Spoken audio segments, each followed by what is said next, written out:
Ladies and gentlemen, the newest episode of the Reaction Podcast will be on Alex Jones. Alex fucking Jones. So make sure you are there. Okay. Here's my general feeling about the San Francisco election. I should have went with my fucking instincts. And I didn't, but it's okay. It's okay. It's 100% fine. I actually think there's a lot of good, there's some silver linings in the CA and the California results. I think people are being a little bit, first of all, they're nowhere near done counting the votes. That's number one. Number two, it's a red mirage. Number two, what do you expect? We had no good candidates. I mean, all the good ones pretty much won, right? Like, if we go into like LA area, they did, like DSA LA did pretty well in their specific races that they were pushing for, right? Like, actually, they didn't do too bad. And Nithya might actually claw her way back. That being said, like, listen, you know, if there's any Nithya fans watching my stream, you know, my reaction is she's either got to become progressive or she needs to go with the machine. She can't do this she can't do this fence sitting that she's trying to do. It doesn't work. Had she launched a full-throated left-wing campaign and been confident, she would have had a much better chance. And because she kind of straddled the fence on so many of these issues, she didn't avail herself well of these opportunities. Now, maybe she, you know, just doesn't, she's just not that progressive and refuses, you know, I don't know. But the Elizabeth Warren style left winger is just not it. It's just you can't be that person anymore. I think these are all the election results, right? Let me search that. Is there any other election results? Oh yeah, New Mexico, which, you know, Deb Haaland won, who is, you know, progressive-ish. That's pretty good for a governor. Kids tired take the second spot, or is he cooked? You know, here's the thing. I think the main impediment for him is he's not finishing a strong second in a lot of the like Bay counties yet, and he wasn't finishing second in LA. I expect this to change, by the way. I expect this to get a lot closer. Like, I expect Becerra to get, you know, pass Hilton. I just don't know that. I don't think he's going to be able to make up 8 full points. I just don't think the late breaking ballots are going to be that much. They're not. I think Steyer is just not. He hasn't gotten third yet. Like, the thing that I would tell you guys is, like, first of all, why did Katie Porter stay in the race? Like, this is just embarrassing, right? Like, this is just embarrassing. A lot of red flags. I low-key suspect Pelosi backed Chad solely to ice out Shoycott. Of course. San Francisco Democrats like Nancy Pelosi. You know, like, that's why she was able to be so powerful. Like, it is what it is. Now, I'm going to try to help Connie Chan if I can. If they want me to, I will happily do it, because we got to defeat Wiener. My problem with Connie Chan is, and honestly, like, the reason why I initially didn't want to support Shoycott is because I suspected that he was. You understand why I select candidates the way I select them? I don't like the online only candidates, right? I don't like them. I have been pushing back against. Notice how I'm always like, whenever somebody asks me if they want to run, I'm like, you need to be integrated with your local organizations. Like, think about the way that I advise you guys to run for office, right? Join your local Indivisible, join your local DSA, you know, become integrated with your, you know, Democratic clubs and all these other things. Like, make sure people know who you are and that you represent the left flank candidate, but you're still part of those organizations and you have connections and you have experience and you're part of a move. You don't just like parachute in and then go on my stream, raise money from the, you know, my community, and then you're going to just win in your local race. No, you can do that. I can help you with the air cover and some fundraising, but I cannot root you in a community. Like, you have to root yourself in a community, and I can pour water and fertilizer, but I can't be the plant. right? You understand what I'm saying? And Tom Steyer, and like, you know, I don't like Tom Steyer. I don't like Shoykot. Okay, I actually do like Shoykot. I actually do like Shoykot. But the problem is Tom Steyer, Shoykot, being rich guys, they don't want to be around normal people because they're rich guys. And rich people are not good left-wing candidates. They just aren't, because they are not rooted in the community. Because people will go up to them and be like, you're a billionaire. Will you help us with the homeless? Like, you know, think about the type of person that's in DSA and they're giving like 10, 15% of their income towards various positive causes in their local community. They're going to, you know, it's gonna, to be rich. One of the skills of being rich is saying no. The other thing with Shoykot is AOC didn't like him. I don't know what their personal beef is, but the fact that he was her chief of staff and she's not backing him, that hurt him. Also, why the fuck did he want to run in that district? I mean, I get it, but I also don't get it. You know, it's like this is where all the establishment is the strongest in the like entire country. Now that Shoykot spent $10 million to lose, I really hope his supporters stop saying Connie took AIPAC money, because it isn't true at all. Wiener is a Fetterman level Zionist. Chan has the same position as AOC. I want her to move more, but she's no AIPAC. She'll beat Wiener. Okay, listen. I don't need people to be nice to me. But this is my argument that why you should support AOC. You're using my argument against me, which is you've got to support AOC.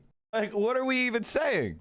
If you want to support Connie Chan, obviously, that's totally fine. But then you can't turn around to be an ultra on AOC, because AOC will be to the left of Connie Chan. I guarantee it. While I agree with you on your Wiener being Fetterman, I was a bit confused about your support for Connie, especially compared to how much you hate AOC. Now you admit their Israel positions are the same. What's going on?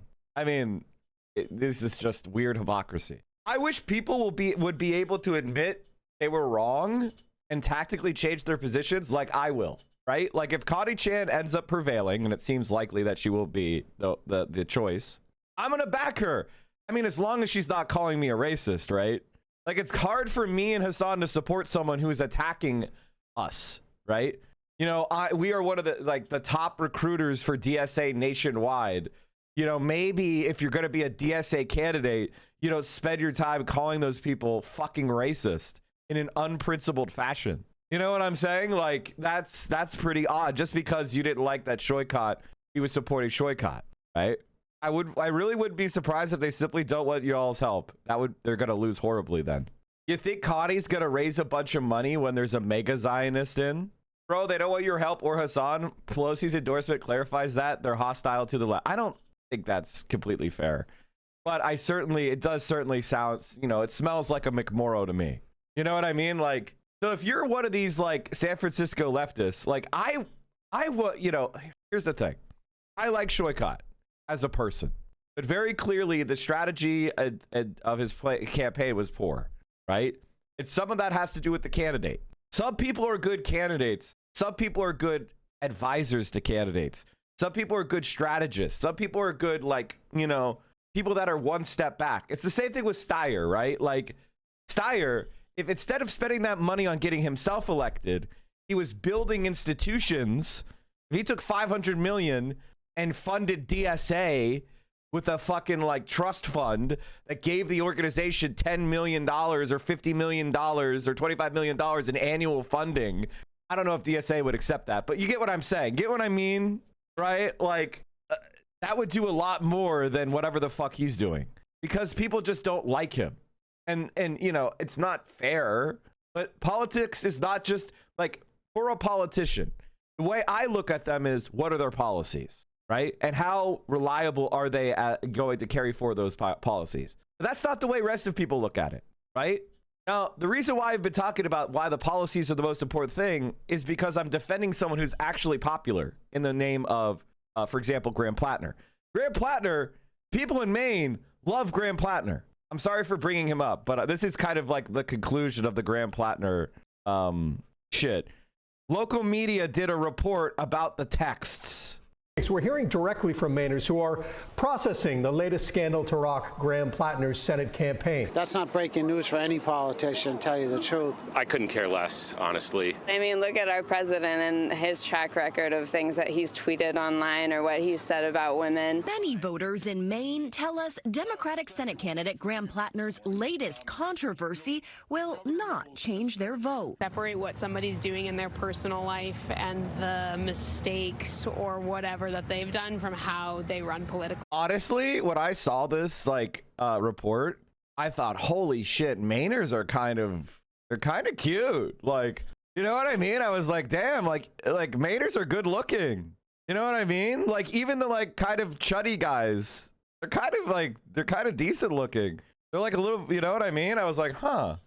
Democratic Senate candidate Graham Plattner's latest controversy will not change their vote. Separate what somebody's doing in their personal life and the I mean, Maritza, like, come on. Or whatever that they've done from how they I'm just saying, like, Maine looked good from this report. Run politically. I don't think any differently about him since that story came out. At this point, I don't think anything would shock anyone. After JFK, after Clinton, after Trump, it's been bipartisan. Are you insane? These people are objectively good looking. What the fuck's wrong with you? You have porn brain if you don't agree. What the fuck are you saying?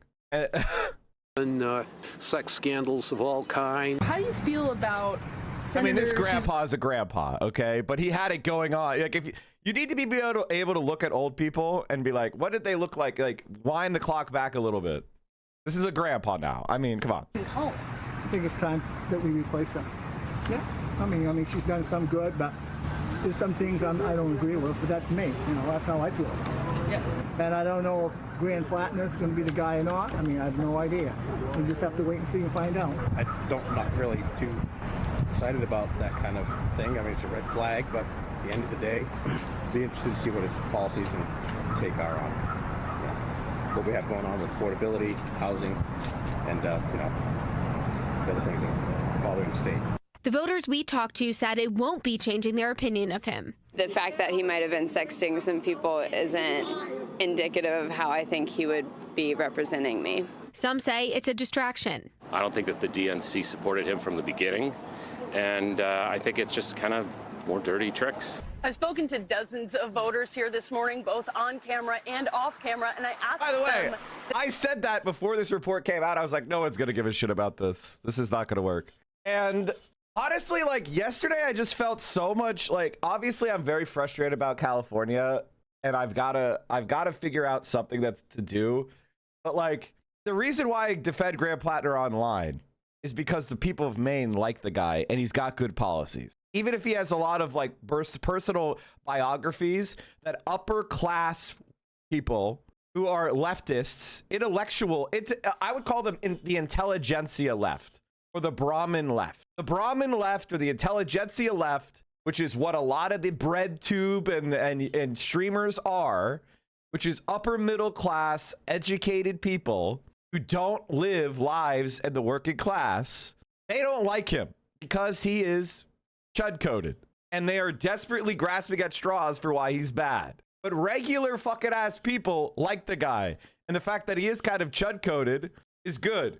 Now, he's also woke as fuck. Being chud-coded but woke as fuck is a winning formula in the East Coast. And so I'm defending him because I want to change the policies, even if the guy, you know, he is kind of cringe in some ways. So, you know, and I think if you're like dying on the hill of Plattner, that's fucking weird. The same question. Do they think Plattner should drop out? And frankly, across the board, both Republican and Democratic voters have said they don't think he should. So this is reporters. They went to Maine. They talked to regular people, and not one of them was like, I was supporting him until I heard about the sexts. Not one person. Like, give me a fucking break here. This made Governor Janet Mills, I'm still on the ballot for Senate. Good. Good. And so when she loses by 80 fucking points, there won't be any excuse about how, oh no, we should have kept challenging him. Meanwhile, it turns out Susan Collins should be careful about throwing stones from glass houses when it comes to issues of infidelity. It's been an open secret in Washington, D.C. for decades The Wall Street Journal and New York Times have never probed into it. Wonder why. Couple met in 1974 when Miss Collins was an intern in the office of Mr. Cohen, then a Maine congressman. The exact date of Thomas Daffordin's divorce from his first wife, Margaret Corey, is not a matter of public record, though it occurred sometimes prior to his marriage to the U.S. Senator Susan Collins in August of 2012. Maine reporter Andy O'Brien implied that Susan Collins carried on a years-long affair with a man while his first wife was battling and dying from cancer. Now, I think sexting, which you don't actually consummate, is a major breach of a relation. And his wife would be totally within her rights to be pissed off about him or even, divorce him. But actually fucking engaging on a years-long affair with a guy whose wife has cancer, that's fucking evil shit, like right there. That's like insanely evil shit. The first is like, bro, what are you doing? The second is like, what the fuck's wrong with you? But notice what gets promoted. Notice what gets covered. American politics, considering the average IQ is under 50. Yes, that's America for you. Go get your burger and freedom fries, son, and your rifle too. Have you seen European politics? Have you seen Australian? Have you seen Japanese? Have you seen South Korean? Who are you? What country are you in to be throwing stones? What country are you in to be throwing stones? European politics are like almost universally worse than the United States. In Godfather, you don't get involved with a husband and wife's affair. Santino knew this. Okay, the thing is, mafiosos are Italian. And Italians and French people, and they just fuck around. All right? Now, the French are more chill. They can't, it's both genders, but the Italians are super misogynist. So it's only okay if men cheat. In France, everybody cheats. In Italy, men cheat. So they don't give a fuck. EU politics is worse than before, but not close to US levels. Bro, you're in delusion. You're in absolute delusion. So, how was yesterday's outcomes? Overall, California isn't counted yet. Iowa was a bit of a disappointment, although we didn't really talk much about Zach. Unfortunately, his centrist opponent was like kind of charismatic. He's like a Paralympic athlete. Yeah, I mean, he just had you could see that he was a strong candidate. He had good charisma. So it is what it is. Zach, shame. So, good try, man. Unfortunately, tough race. Did AOC's candidate win in Montana? Yeah. Huge W. Another huge W by the way, they're trying to pretend like centrist did well in the news media, even though there's literally no evidence of that whatsoever. I guess, Steyer, the thing is, Steyer and Shoykot, they weren't really backed by Bernie and AOC. So they're not really part of the progressive wing. They were their own thing. I'm sure if Shoykot had won, then people would have been excited, right? And they would have rallied behind him, right? But since he didn't, he had some support. He had support from Hassan. And I'll be completely honest. I like him, but I feel like he should be a guy who's behind the scenes and setting up organizations and being kind of a boss and you know what I mean? An influential character, a la the leftist version of a Karl Rove. You know what I mean? Like a strategist, a national strategist, a tactician, setting up organizations, recruiting candidates, helping them fundraise, maybe setting up our own, organizations. That's what I see as a good place for Shoykot, right? Same thing with Steyer. But I feel like there's a bit of a desire to want to be in the fight themselves, which I totally get. It's like, I ran for office. I know what it's like. If you run for office, it means you wanted to win. So I get it. I totally understand it. I totally get it. But I blame the SFDSA for actively working against Psychot. It sounds like he kind of deserves it, to be honest. In the defense of San Francisco, lefties, it sounds like he was kind of annoying and shitty. Also, San Francisco is weird. So I don't have a good sense of what's going right and wrong there. I actually think, this election cycle, I have a lot of mixed feelings about. Does anybody know if Sam is a Zio? Is he good on Palestine? I know AOC supports him. Is he what's his actual positions? Because I didn't really look into Sam much, which is my own fault. I don't really know. Why is his campaign why does the campaign website not pop up? Oh, fuck. It's such bad. My guess is he's like, is he a Medicare for all guy? He's a Medicare. He's a public option guy. See, this is why he did get a lot of attention from people like me. I don't see a foreign policy tab. Has he ever spoken out on it? Does anybody know? Most Montana Democrats running for Rep. Ryan Zicky's seat slam U.S.-Israel relationship. That's good. Please do me a favor and get behind Rahman against Vass. The election is over, bro. All we could do is wait for the votes to be counted. I think Nithya is likely going to. I think Nithya. We gotta let the votes come in. Okay. Before we overreact to California, I didn't vote till election day. I like voting late anyway. I don't like, you know, unless I'm working with campaigns and like doing GOTV work, I like to vote on election day. You guys should vote early and go help people door knock and shit. It's bad, you know, it's usually bad practice to have to vote on election day because that means you're going to have to like fucking stop what you're doing and wait in line and it's a waste of time. Oh my God. Styx loves Springs too. This is like literally Styx. Here, take the Claire Valdez placard, cat. Awesome. This is a real video from Claire Valdez canvasser named Sadie in Williamsburg last night. Shout out to Sadie for letting me post. DSA difference. So true. Except I'd be stuck at this door all day playing with the cat. My personal thing is that door needs a fucking... It needs a threshold seal. Because, like, what are we doing? What are we doing? New York apartments. What are we doing? This is how you get rats and cockroaches and shit. And this causes, like, you lose heat and stuff into the fucking hallway. What are we doing? Or cooling. What are we doing? All right, so I think Nithya, I have a strong suspicion that Nithya will catch up, but I guess we'll see, right? Oh, they called it for Chan? Okay. Yeah. Wow. All right, couple reactions I have to this. First, Connie, why the fuck did you call Hassan racist? Why did you do this? Why the fuck did you do this? Such a stupid move. It pissed me off so much. But I'm willing to let... Hassan literally is just... He's so autistic that he doesn't even care. He doesn't even care. I cared more than he did.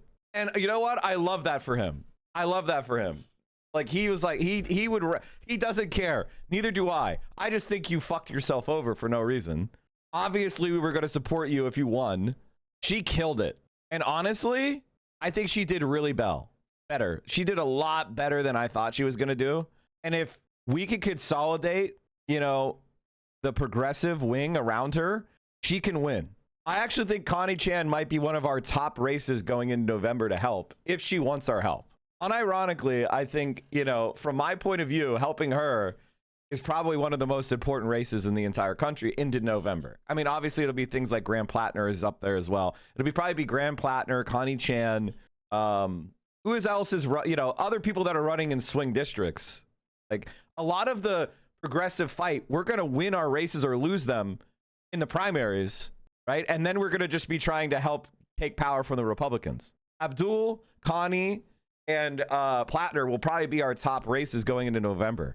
And then Francesca, when she wins the primary, like, you see what I mean? Like, the swing seats, there's not going to be that many that where our effort is going to, like, make an ideological difference. And I, honest to God, I will apologize to Connie. I will work with her, you know, if she holds true to a principled anti-Israel position, I will say it is what it is and I'll move on.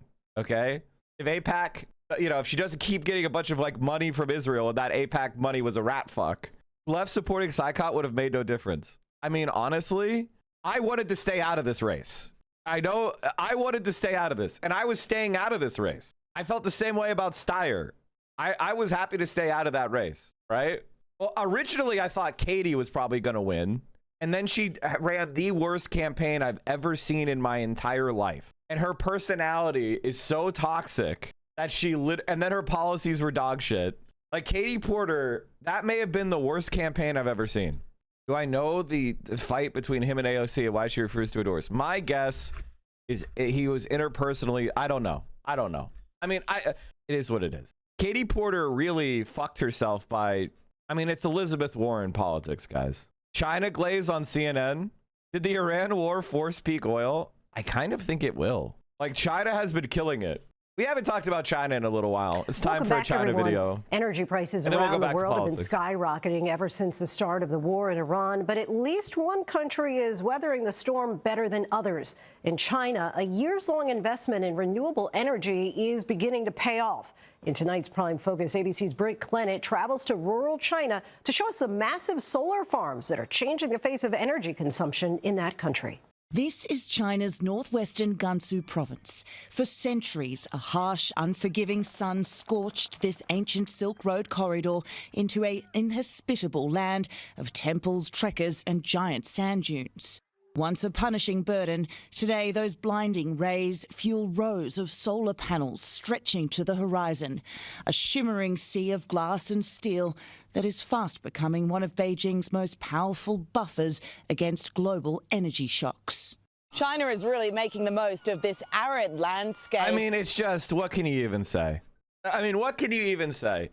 Looking at a country saying, hey, how about we put solar panels in this really harsh desert?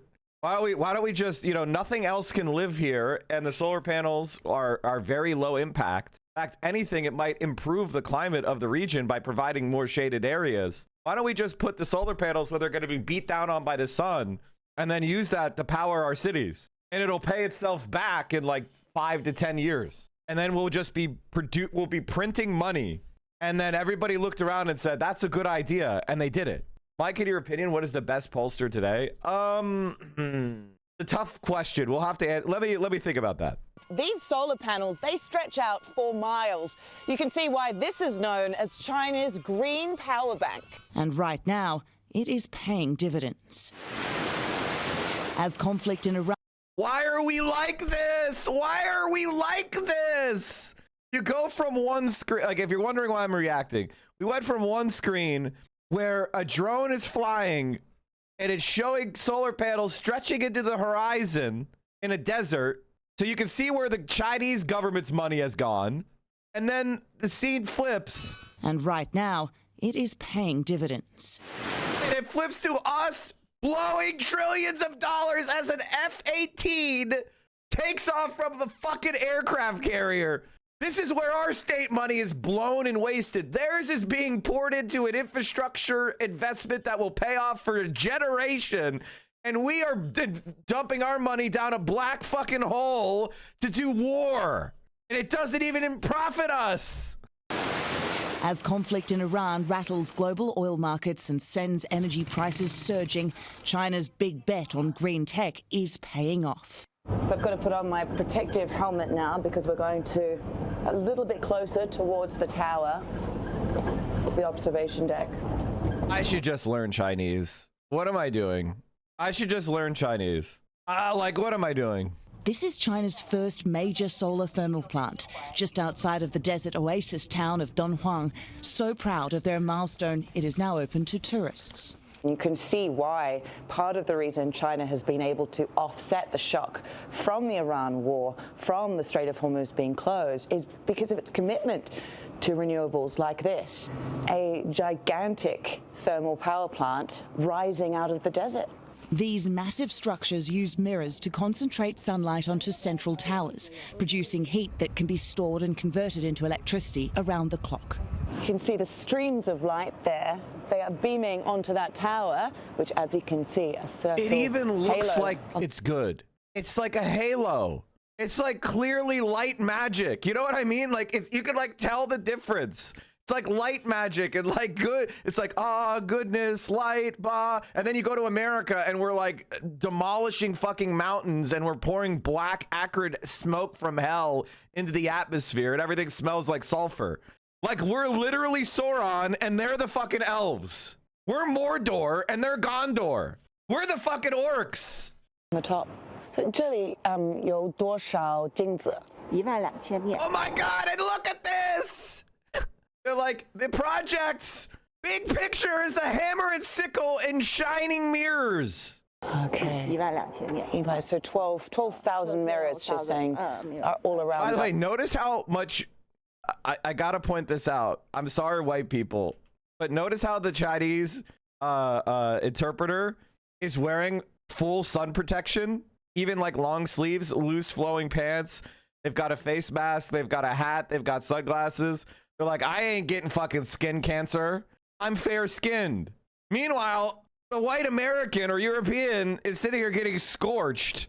Why do we love skin cancer so much?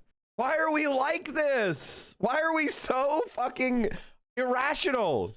There is just 100 megawatts. Are all around us. I can hear them move, and you can see it slightly move. These are huge mirrored panels, and they move depending on the direction of the sunlight. They track that sunlight, they redirect it at that panel over there, which heats up the molten salt and generates extreme temperatures and power. The tour guide tells us the plant can generate enough electricity in 1 hour for an average family's usage for 42 years. Because it's so bright here and there's sun almost every day. Together with wind farms and traditional solar arrays, they form one of the largest renewable energy clusters on the planet. Most crucially because China recently upgraded its entire power grid. Energy produced out here in the far west hinterlands can serve China's power-hungry cities on the coast. Have a smart grid. You guys remember when Obama campaigned on a smart grid? They actually did it, which means they could transport electricity thousands of miles with almost no transmission loss because they have what's known as ultra high voltage direct current lines. So there's only a couple countries in the world that have them. I think Brazil has 1 or 2 and China has the rest. So this is like a super advanced technology that literally only they have. And the timing is critical. With instability in the Middle East threatening oil supplies, countries heavily reliant on imports are scrambling. But China, the world's largest energy consumer, has spent the past decade aggressively diversifying and now also the largest producer of renewable energy, according to the International Energy Agency. The ramp up really picked up in the last 5 years. That made wind and solar combined as a mix of energy supply to increase really quickly for the last 5 years and now become quite meaningful. That shift accelerated after the global energy crisis in 2022, when Beijing doubled down on renewables in a bid to protect its energy security. Almost 50% of China's oil import comes from the Middle East, including Iran. So what's happened since late February has obviously caused some disruption on energy supply for China. But the good thing is because how quickly renewables have stepped up as a mix of energy supply throughout the years, and because how cheaply and competitively that solar and wind, including, has come in as an energy cost, that has allowed China to keep energy prices, particularly on electricity prices, relatively low. More than half of China's new power capacity now comes from renewable sources. And here in Gansu, that transformation is visible everywhere. As we're driving along here in Gansu province, we're seeing more of these towers. It honestly, like suns in the desert. I can see one. As I watch this, like, it's so frustrating, man. Like I'm actually tearing up with how frustrated I am. Like, on the one hand, it's so amazing to see what a rational left-wing party can accomplish. And then on the other hand, it's like our country is so broken. We don't even have to figure it out. They figured it out for us. All we have to do is buy their fucking technology and buy their production with our money and then use it. And here's the thing. Buying this technology would not cost us a bunch of extra money. It would just be diverting it from spending it on oil and gas that we burn up and goes away, and instead buying permanent infrastructure that stays for decades. So we wouldn't be enriching ourselves by buying this from China. Every solar panel we got from China would actually be a bad deal for them, because the value of the electricity that comes out of that solar panel is going to be way more than the cost than they're getting in money for the solar panel. It's actually a bad deal for China to sell anyone else a solar panel. They should be buying every single one and installing them all until they have nothing but renewables. And the reason why they're not doing that is because it's being done in an economically and social security. Because if they did that, it would disrupt their society, because a lot of people would lose their jobs from coal. So they're trying to smoothly transition while having the minimum disruption. They don't want to have a West Virginia, right? Like, the Chinese government doesn't want a West Virginia where everybody loses their jobs and it becomes a fucking, howling wilderness of opioid addiction and suicide. Okay, they're trying to transition people out of different jobs, but at the same time, they are not going slow here. They're investing massively in all the green technologies, hydroelectric dams, geothermal, nuclear power, and of course, wind, solar, and batteries. Because they're saying energy security and carbon emissions are the biggest threats to our society. We've got to solve those problems. And they're actually trying to solve them, not just talk about solving them like we do. And it's so fucking disgusting because our country used to be able to solve problems. We used to be able to do things. Now we can't. Shining extremely brightly, and then next to it is one which is now under construction. The scale dwarfs many projects elsewhere. In the United States, businesses are still investing billions in large-scale renewable energy projects, but at least 38 new solar, wind and battery power plants were cancelled in the first part of 2026. Yeah, because Donald Trump is actively trying to interfere and get them stopped. We're living in hell. In the face of opposition to renewables from the Trump administration, according to the nonpartisan organisation E2. In contrast, China's state-backed renewable push continues to expand at speed. That first solar plant we visited just came online in 2018, and now there are 18 across the country and more than a dozen more under construction. This region also tells a story of transition. This is Yumen. This is basically the cradle of China's oil industry. In 2003, however, when oil production basically dried up, everyone moved out and it became a ghost town. We are starting to see signs of life return as renewable companies move in. You can see the refinery there in the background, and here columns of old tankers, rusty now, a reminder of the booming industry that was once here. While China is not immune to global price shocks, its massive domestic renewable base, combined with coal reserves, is helping stabilise supply and limit economic fallout. But coal still dominates much of China's energy mix, contributing to the country being the largest emitter of greenhouse gases in the world, according to the research group Climate Trace. Still, in a moment of global uncertainty, this landscape tells a larger story. A strategic bet on renewables, once driven by pollution concerns and long-term planning, is now proving to be a geopolitical advantage. Northern Lion is getting Mandarin lessons? Here for the Mandarin lesson anecdotes. Not much in the way of anecdotes, except I still don't know didn't like any of the tones. Tone 4 especially, I just need to go louder. 我不是美国人. 我不是美国人. How's that? Yeah! 我不是我不是美国人. 我不是美国人. 我不是美国人. Are we doing it? That's what I want to be able to say one day. How's that? I'm kidding. I love America. Yeah! Thanks for the $10 on Saturday. Thank you for asking for $10 when I had $10 off. Enjoyed the Nando's. Inflation? There were two of them. So that's 5 times 2. You don't need to be fluent in Mandarin to know 5 times 2. You know anything else? Yeah. 你是学生. 你是学生. 老师你好. 早上好. 早上好. Why are you taking Mandarin, by the way? It seems like aura. I am bobbing my right now. I mean, it is aura, but it's also, let's be honest. If you know English and Mandarin, you're probably good to go for almost everywhere in the world. Like you could, if you want to speak to the greatest number of people, know Mandarin and know English. Spanish is a good side quest if you want to throw in a side quest language. A candidate is literally Hassan for not advancing in the election. A communist candidate, a congressional candidate who lost the race in Kentucky is now handing out pamphlets demanding a recount, blaming Hassan Piker and communism for his loss. Hardcore communist Hassan Piker. Karl Marx's Communist Manifesto written to destroy the human race. Unironically, like, one of the things that's really weird about right-wingers is how scared they are of communist thought. They don't actually ever talk about it much. And most of the like critiques, the right-wing critiques of like socialism are like decades and decades old and are not even relevant anymore. But they're so scared. It's crazy. And the reason why they're scared is because fundamentally, it's, you know, like if you're going to argue against like left-wing thought in general, eventually you have to come to the conclusion about like some sort of fast frozen superiority, inferiority between a group.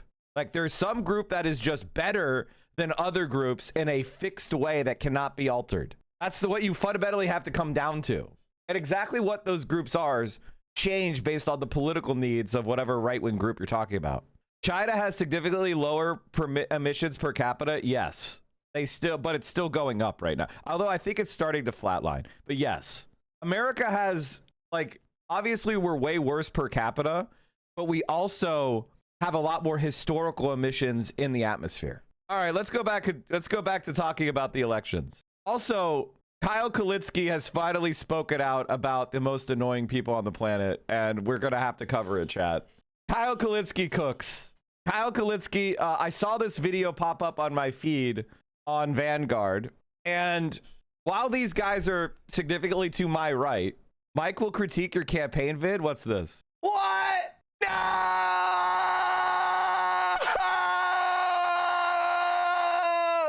No! You can't show this clip to Caroline. No! I gotta watch this now. God damn it. Mike! Oh God! Wait, I thought this was gonna be Mike. No!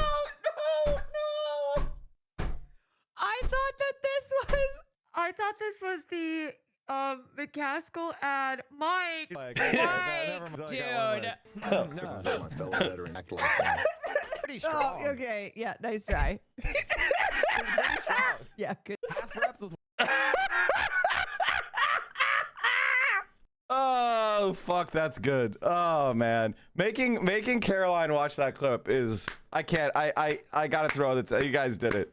Holy shit. Okay, can we go back to more drama? Thank you. So the Vanguard guys, Kyle apparently replied about the Graham Plattner thing, and since I saw it through the Vanguard guys, I want to give them the credit. I'm not gonna go and dig up the original video. I saw it through them. I want to give them their flowers. And so let's watch it here.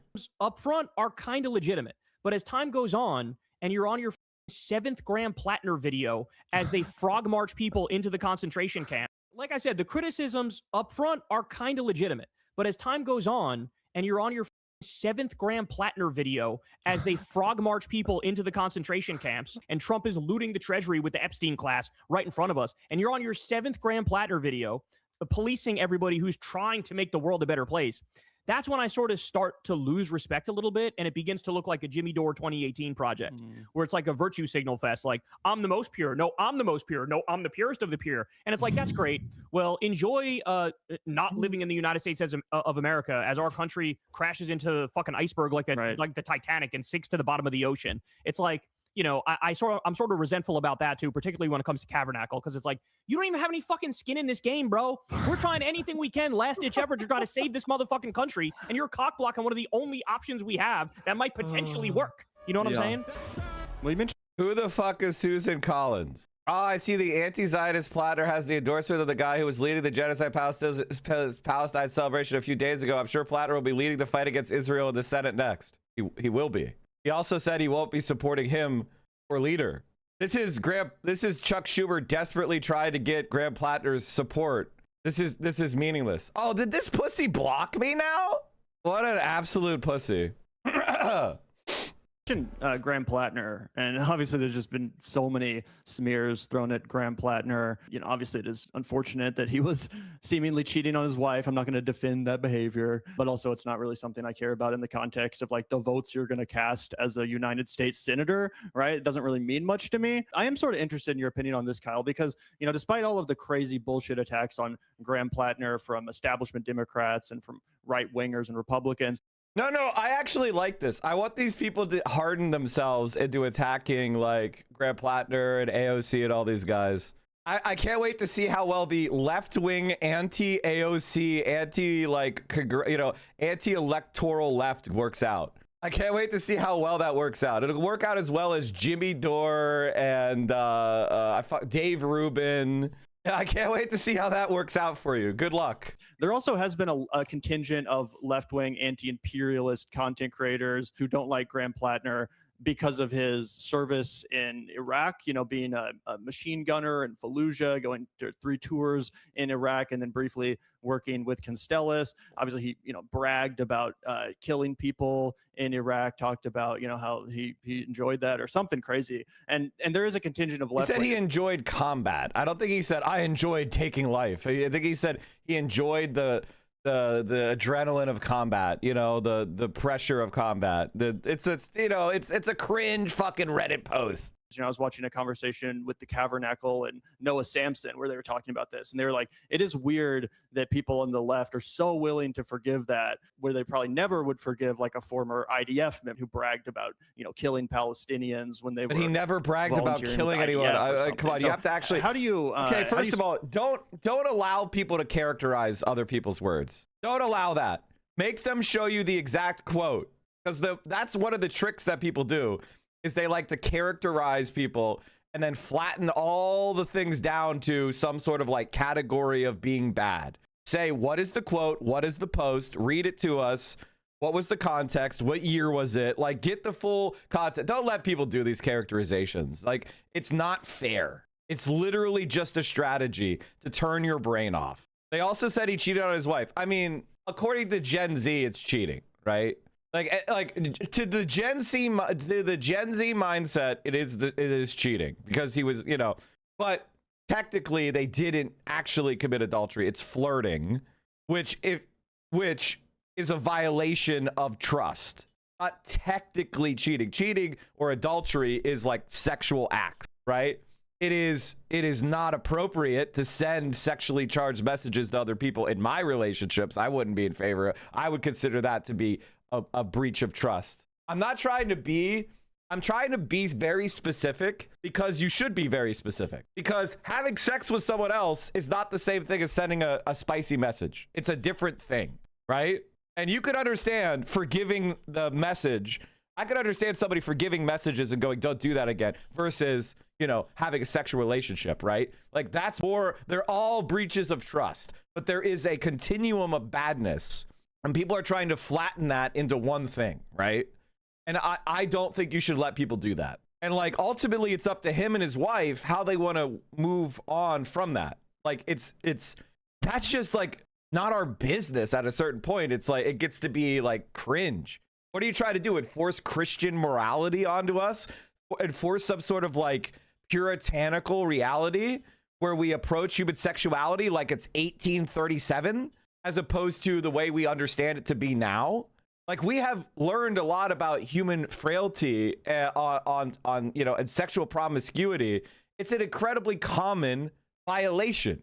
And is it wrong? Yes. I don't want to encourage it, and I certainly don't want to go through it myself. But I also have a lot of experience with human beings, and I recognize that this is an extremely common thing that happens. I mean, marital infidelity is going on right fucking now, millions of times around the world. Like, what are we doing here?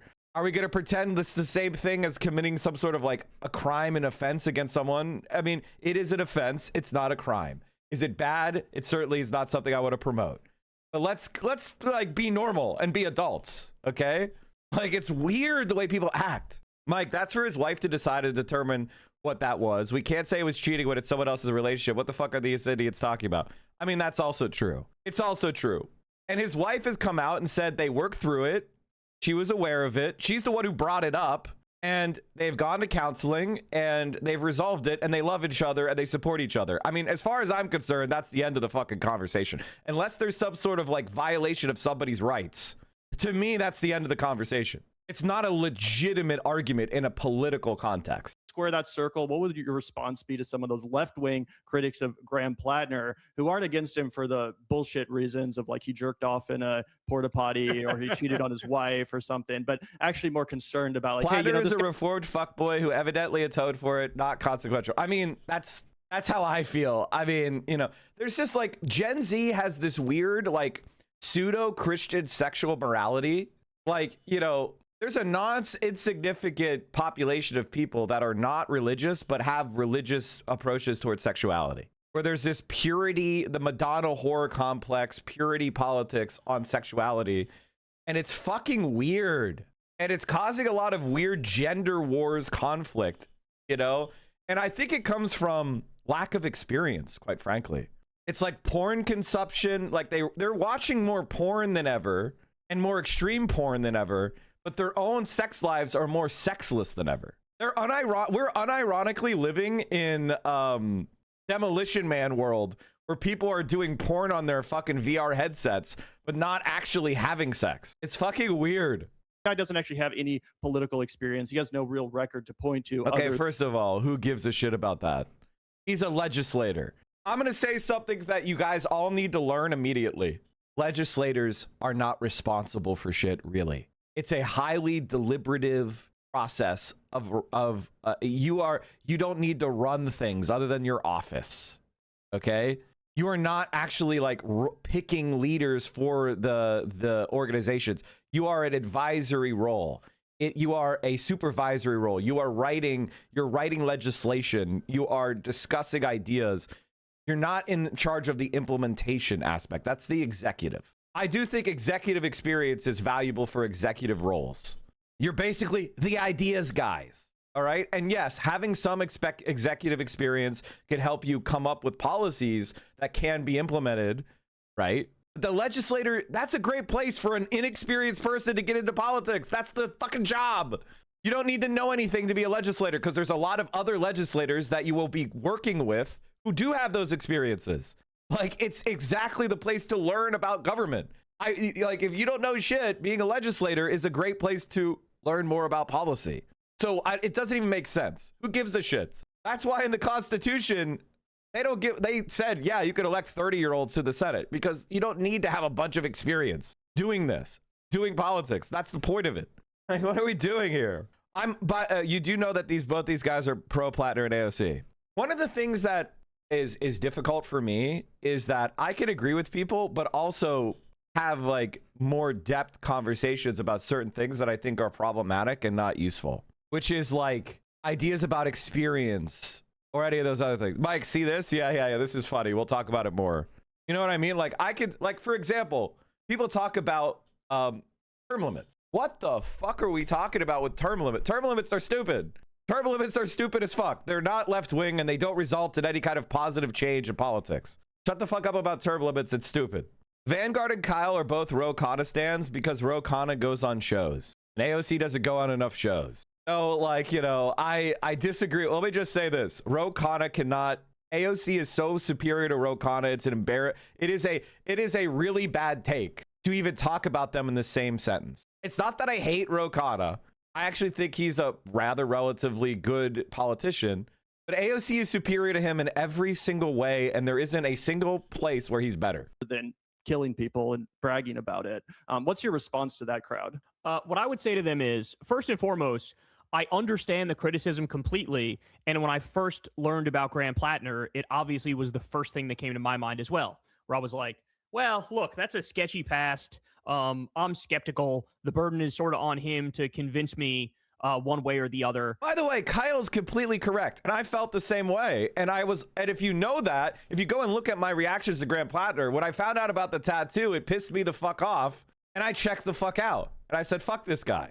So you know what changed? He acted with contrition. He got it covered up. He explained it. No evidence came out to show that he was actually a Nazi. His explanation became more and more credible as time went by. He didn't tack to the right. He didn't act defensive. He resolved it well with the people of Maine. And at a certain point, what more can he do? Right? Like, what more can he do? Do we believe that people can atone? Or are we going to are we trying to put people into fucking scarlet letters? Are we trying to brand them on the neck and never let them move on? Like, at a certain, and you know what? He proved to me that he wasn't that guy that I worried that he was. So I let him move on. And I think that that's like the bare minimum of being a left winger. Has he atoned for Blackwater? First of all, he was never in Blackwater. He was in a organization that was derived from Blackwater, and he served as a State Department bodyguard in the embassy at Kabul. If anything, his time as a infantryman was more directly imperialist than his job for 6 months as a personal bodyguard of the ambassador in Afghanistan. And then he quit, right? And he has talked about it extensively, how it made him even more anti-imperialism.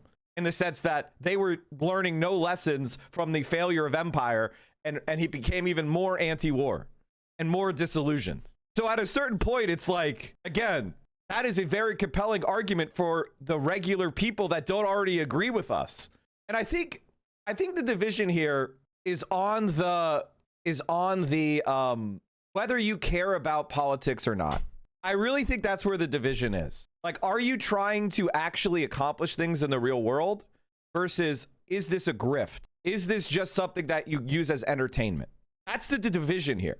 And if you take it as a grift and as entertainment, then you're gonna posture about the Graham Plattner shit 24/7. If you actually care about achieving anything in the real fucking world, you're gonna recognize that this guy is clearly a benefit for us. Clearly. And you know, I don't really have a lot of just as I did have a lot of tolerance for the people that were grifting off of Bernie Sanders in 2020 and saying vote for Tulsi Gabbard, I don't have to say, like, those people, they did not get proven right. They got proven wrong. And you know, so I would just say, first and foremost, like, I hear you. You're not wrong, and they're reasonable criticisms, and I think it's fair to bring those criticisms up. However, at the end of the day, what even are the other options? What's the other option right now? Support Susan Collins? Well, she's a MAGA fascist. So, like, we already know Trump is a fascist. The Republicans are ushering in fascism. They're bombing like 1 million different countries. They're killing all these people. They're building concentration camps. She's aiding and abetting that every single step of the way. So, okay, if it's not support Susan Collins, then what is it? Sit out the election? Is it fucking write in Janet Mills, the half-dead governor of Maine? No, like, I'm seriously asking these people this question because there's this weird insistence of, like, let's just not engage with political realities as they exist. Let's talk about the world as we want it to be at its most ideal. And, like, I get that game. I get that intellectual exercise. I've done it 1 million times. Lord knows. That's why I've gone back and forth between supporting third parties and the Democratic Party. But as you get older and as you mature, you realize it sort of doesn't fucking matter that I want to create this world in my head and have this ideal fucking Democratic candidate who checks all the boxes and has none of the downsides. And, like, the bottom line is, well, even when we get those people, they come up with another excuse to not do anything. Do you hear Tabernacle and Bada Pinata talking about Claire Valdez? She's the ideal candidate. She's viable. She's in a tight election. She's anti-imperialist. Where are you? Are they working with her? Are they supporting her? Are they saying, hey, this is actually an example of a good DSA candidate? They don't give a shit. So when they have the opportunity to actually throw their weight behind somebody who is an ideal candidate, who's viable, but in a tough race where she's the front runner, but not by much, they're not doing anything. They don't care. So why are they on the Graham Plattner grift? It's because people like me and Hassan and Kyle are pushing back. And there's a discourse and there's a way to get into our algorithm. It's a fucking grift for money. It is the abuse of our political process like a leech, like a tumor, to make them individually money. They don't care. What they're saying is blathering. It's not real. They don't believe what they're saying. And so, personally, fuck them. Do you trust him? Do you not trust him? Are you willing to roll the dice? Are you not willing to roll the dice? And in this moment, I would absolutely throw my support behind. I asked one of their supporters about her and said she's an Israel supporter. She literally condemned Zoran for not fighting ICE hard enough. Like, she was like, Zoran should have fought harder against ICE. Even though he's her biggest supporter, she was criticizing him on my stream. Like, what are we doing here? Because he's saying the right things. That's the other thing is, like, okay, I get that checkered pass, but are we just going to ignore that he literally says every single thing that every leftist wants to hear, right? Like, he's saying all the things. So then does the argument become, if you have a bad pass like that, you are excised forever in all circumstances? Because that is the logical conclusion of what they're saying, right? Is like, because of that, now it literally doesn't matter if you're right on absolutely everything. You're still done in persona non grata. And, like, I can't fuck with that. Because in this moment, look what's happening. Fascism is here. It's taking over the country. And then the final point is, if you're one of these people, you have to understand that at a certain point, you do start to look ridiculous. Like I said, the criticisms up front are kind of legitimate. But as time goes on, and you're on your fucking 7th Graham Plattner video as they frog march people into the concentration camps and shoot children in Gaza in the face and fucking brag about it, and Trump is looting the treasury with the Epstein class right in front of us, and you're on your 7th Graham Plattner video policing everybody who's trying to make the world a better place, that's when I sort of start to lose respect a little bit, and it begins to look like a Jimmy Dore 2018 project, where it's like a virtue signal fest. Like, I'm the most pure. No, I'm the most pure. No, I'm the purest of the pure. And it's like, that's great. Well, enjoy not living in the United States of America as our country crashes into the fucking iceberg like the Titanic and sinks to the bottom of the ocean. It's like, you know, I'm sort of resentful about that too, particularly when it comes to Tabernacle, because it's like, you don't even have any fucking skin in this game, bro. We're trying anything we can, last ditch effort, to try to save this motherfucking country, and you're cock blocking one of the only options we have that might potentially work. You know what I'm saying? No, So, I totally agree with you, man. I totally agree with you in the sense that, yeah, like, it's not like there's nothing there to be suspicious of. It's not like, oh, they're just, you know, making up shit. Like, it is unfortunate, some of the issues of Graham Plattner's past. I wish he hadn't bragged about machine gunning, you know, people in Fallujah or whatever. I don't think he... can you, like, show the fucking... Like, can you show the clip? Like, as much as I appreciate you guys having this conversation with Kyle, can you, like, quote the post that you're talking about as opposed to characterizing it? Because I think it hurts your argument, because I just don't trust the characterizations. I don't trust the characterizations. But I kind of feel similar about the Tom Steyer situation, which is like, I wish he wasn't a billionaire, but also if we're going to look at this and live, I wanted to have an adventure, kill some people, joined up at 04, did Fallujah everybody, and manage both. Hell of an excellent experience. I mean, basically, it is a Marine doing machismo bullshit, and that and honestly, kind of sounds like keyboard warrior shit to me. I mean, to be honest, it sounds like cringe Redditor behavior. I think if you asked him about it now, he would be like, listen, it's embarrassing. Okay. It is cringe karma farming behavior. And again, it doesn't look good. I don't think it looks good, but that is the culture of the military. The culture of the military is ghoulish, because that's how you get people to fight wars. It is what it is. It is embarrassing. It's gross, but it's certainly no different than you would hear in any military. And I think a lot of this really comes down to the difference between pacifists and people that are not pacifist, right? I'm not a pacifist. When I read about snipers that killed 100 Nazis, I'm like, my blood is up, and I'm yelling hell yeah, right? This is just, it is the culture of any military. And the guy, it's a contradiction in this guy's worldview, which he acknowledges, by the way. He doesn't say it is logical. He says, I am proud of my service, but it was a service that was done in vain. That's a contradiction. What? Well, that's a contradiction. How could you be proud of something that you think is in vain? And the answer is because of the camaraderie, the esprit de corps, the feeling that he is serving his people. And it is a contradiction. There is cognitive dissonance. It doesn't really make sense. It's an emotional attachment. Just like any national idea is irrational. Nations are invented. Any patriotism is invented. Even anti-colonial nationalisms, those are invented. But we could all recognize their utility. At the end of the day, I think it is a black mark on the guy. And every single human being is full of those contradictions, is full of those black marks. And when it comes down to politics, you have to ask yourself, what are they saying now? Susan Collins did not fight in Fallujah. You're absolutely right. But Susan Collins created the orders that sent him to Fallujah. But for Susan Collins, there is no Graham Plattner in Fallujah. Graham Plattner is sitting in Maine, twiddling his fucking thumbs. He's a bartender.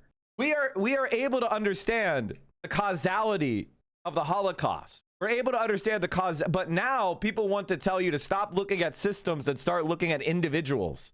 Does that sound like a left-wing analysis to you? Stop looking at the system that created the Iraq War and start looking at the individual people that were involved in fighting it at the lowest level. Now, if Graham Plattner was killed in combat, nobody is saying that the people that fought to defend themselves from the American military are criminals, unless they committed war crimes. But fighting against the military that's occupying your country is considered lawful under international law. So if Graham Plattner had been killed in Iraq by an Iraq resistance fighter, that would have been illegal under international law. But that's different than saying the cause and the blame for the Iraq war falls on the bottom tier grunt. It is liberalism. And it is trying to deny you an actively intelligent political valiant. Because here's the reality. When they say it's the individual fault of every soldier who fought in the global war on terror, that they did that, it's their individual fault. What they're really trying to do is prevent you from attracting disillusioned veterans. And they're trying to make politics about moral posturing instead of actual material results. I want disillusioned veterans in our coalition. I want people who fought in these wars and recognize it as a crime and that it was in vain to come to this country and tell that story. I want whistleblowers to say how our rights, the rights of people were violated. I want those people to come to our side and disdain the empire. Because right now the empire is still operating. I don't know if you know this. The empire hasn't fallen. I don't know if you get that, but we're losing. Signal to vote for some Green Party guy who's only going to get a fraction of a percentage of a vote, and act like that's serious. It's just not serious. I'm sorry, but it's not. It is a virtue signal to do that when there is somebody who has far more progressive platforms who's actually a viable candidate running in the election. And now, if Graham Plattner was out there saying, I love the empire, the Gaza genocide is righteous, we need to do, I support the Iran invasion, you know, blah, blah, blah, blah, blah, that would be different. Then I would say, fuck him, because the policies would be doing more genocides and more massacres, right? Do you understand the difference? The reason why we see what he's done in the past as a black mark and not a killing blow is because he's actually saying, I was wrong. That service was in vain. The wars are bad. We need to bring the troops home. The Iran invasion is wrong. The Venezuelan intervention is wrong. The Cuban blockade is wrong. We should be cooperating with China, not in conflict with China. He's saying about what our national policy should be in the future. I will personally apologize to all of these people. If Graham Plattner gets elected and he becomes like a John Fetterman, I will absolutely give them an apology. Okay. I'll also give people an apology if Tom Steyer gets elected and he's worse than Gavin Newsom. I will give them all an apology. Well, but the fact of the matter is, the bet I'm making is that Graham Plattner is much more likely. He's most likely to be, I think, kind of like a Bernie clone, right, in terms of his voting record and shit. But worst case scenario, just sort of like a bog standard Democrat. I think that's like his floor is bog standard Democrat. In the case of Tom Steyer, I think his floor is basically like another Newsom, but I think he's likely to be better than Newsom would be, right? And so I'm playing the odds here. I'm playing the hand I was motherfucking dealt. And if in their estimation that shit is a 7-2 offsuit, well, so be it. I got to deal with this reality that I got a motherfucking 7-2 offsuit, right? And like I said, my guess is that's a bad hand for our poker or not non-poker listeners. True. And I'll say, I don't think that these people will reciprocate. Not a single one of them will say, if Graham Plattner gets in there and he starts voting like Bernie and stays like Bernie his entire career, not a single one of these fucking people will say, my bad, I guess I was wrong. If Tom Steyer gets in there and he acts better than Gavin Newsom, not a single one of them will say, well, I guess I was wrong. It turns out the billionaire was a class traitor, and so it made sense to support him. So that's kind of what's frustrating in this moment, is that I think the critics are sort of dyed in the wool and set in their ways and not really open to new information or being rational. And that's probably the most frustrating part. But to be fair, I think they're like unique cases, because I actually think most of the liberal voters are still with Plattner, as I saw in that like local news segment. And I think there's a lot of people, you know, who are voting in California who are probably pro Tom Steyer. So I guess we'll find that out very soon. Well, unfortunately, the California machine is a little bit more powerful. So we're going to have a mega Zionist governor, corporations in a trench coat. It's election day, and I wanted to start off by getting a little bit of a too early election analysis. If I could get a little bit of too early. All right, I think that's it, right? Like I think that's all we need to say. We don't need to see the we don't need the contender. Well, maybe hold on. All right, hold on. Let's keep watching this. By the way, chat, the only answer for the left is AOC. Ro Khanna has no motion. Election analysis from you, Kevin, and I can't help it but always talk a little bit about 2028 really early in the year. And I was wondering if I could get you to do a little bit of a power rankings on some of the names that we keep seeing pop up in these 2028 primary polls. I'll respond to his power rankings. I'll respond to his power rankings with the Mike from PA power rankings. And instead of S tier to F tier, mine will be how likely do I want to commit right, in terms of, who you would like to see at the top of the ticket leading the Democratic Party come 2028. I'm just going to read off a couple of names that I'm sure you're deeply familiar with, and if you could rank them in order of who you would prefer. Pete Buttigieg, Gavin Newsom. Okay. Okay, Josh Shapiro. Hold on. Pete, Gavin, Josh. Why is he listing all the names? Okay, whatever. Shapiro. Okay, keep going. AOC. Kamala Harris. John Ossoff. And Ro Khanna. John Ossoff and Ro Khanna. Okay. So I'm gonna give a very underwhelming answer here for the first part, but I have to do it because it's actually how I feel in the moment. But I'm gonna go in a tie for first place. I'm going AOC and Ro Khanna. Okay, no. AOC is clearly by far and away better than Ro Khanna on every single policy. She's more popular. She's more well-known. She has a better fundraising ability. She's less compromised. Her voting record is significantly better. She's more charismatic. She's better looking. She's more integrated in left-wing movements around the country.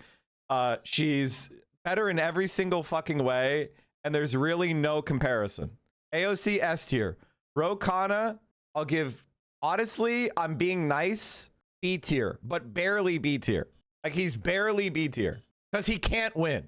There's no way that Ro Khanna wins. There is no path that leads to Ro Khanna winning. It's not happening. It's not happening. There is a 0% chance of Ro Khanna winning. There is no way.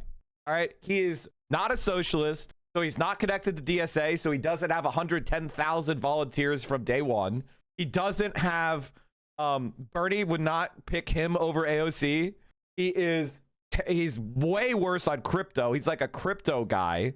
And so, and he has much worse votes than AOC on Israel. He's voted for Israel funding, whereas AOC never has. So on that group, AOC is by far and away the best on every single measure that you could fucking measure. There isn't any fucking thing that's better. The only thing she's worse at is going online politics shows.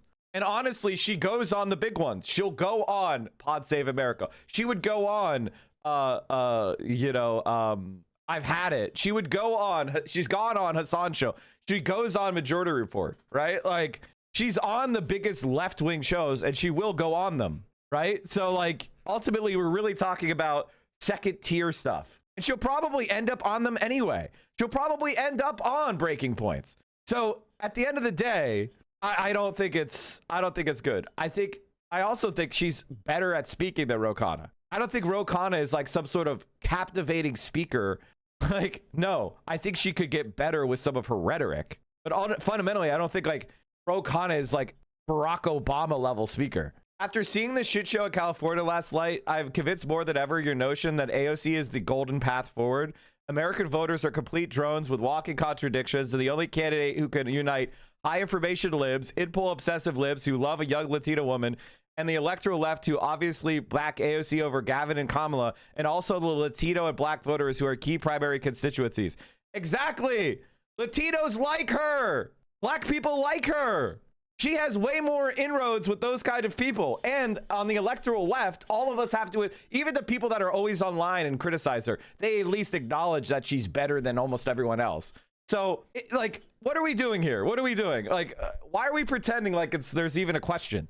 So AOC, upper A tier into S tier. Ro Khanna, lower B tier into C tier. We'll move on from there. Tied for first at the moment. And then who I would pick would genuinely depend on how it unfolds, who runs a better campaign, who's got more motion. Kyle, I love you, but what are you even saying? What the fuck are you even saying? Look at New York. New York City is AOC's home base. Look at how the left is unbelievably popular. Look at how well the left is like overtaking the Democratic Party. The place where AOC is the head of the left is winning. Now let's look at Ro Khanna. Is there a bunch of other left-wing fucking candidates winning? Like, are they taking over his area? Is he a leader? No! What are we saying? How did Brad Lander do last night? They didn't have New York elections yesterday. Oh my God, wait. Steyer needs to beat Hilton by roughly 14 points in late mail to advance. And recent E-Day drops are already showing signs of meeting or even exceeding that benchmark. Currently, the top three is with 7.3 points. A very blue electorate could allow him to edge out Hilton. San Francisco vote drop. Oh, slow California always makes you look dumb based on means you should always wait before giving takes. Oh? Why are you trying to say the R word as your first post? Are you stupid? I just think you got to be banned for being that low IQ. Like, I mean, come on. Self-report. It's going to be AOC versus Rubio. Net favorable, Sanders even, Rubio -11, AOC -12, Vance -15, Jeffries -16. Newsom. Okay, so basically, Bernie Sanders is known by people that are extremely low information normies. AOC isn't. Rubio is not going to be popular. Libs are going to just like AOC crushes Rubio in a landslide, or JD Vance, or any of these other. Like, honestly, the reason why I'm excited about AOC is the Republican side is very weak, except for like Tucker Carlson, who I think is actually a good politician. I think if Tucker Carlson ran, it would be, then I would be nervous. Like, he's the only person who I think actually understands deeper the currents of the society. It has a voter psychology model that makes sense. He's the only one. Maybe I'm crazy, but Tucker definitely seems like America's Hitler to me. Trump is just, I mean, Trump obviously is evil and corrupt and fascist and everything. But Tucker actually does seem like America's Hitler. Behind them, who's better on the policies that I prioritize the most. But so tied for first is AOC and Ro Khanna. Then no, guys, that's insane. Come on, guys, come on. You're allowed to say, like, the fuck. Why is my link not pop? There it is. Come on. You're allowed to say that Ro Khanna isn't the worst. But let's come on. She's 97% left wing on the tracked votes. Where the fuck's Ro Khanna? What are you, 40?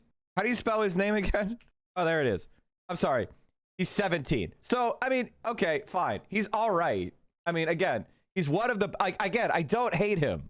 I've tried to say this before. I don't hate Ro Khanna, but he's less left wing than Jim McGovern. Like, come on. Let's be serious. Let's be fucking serious.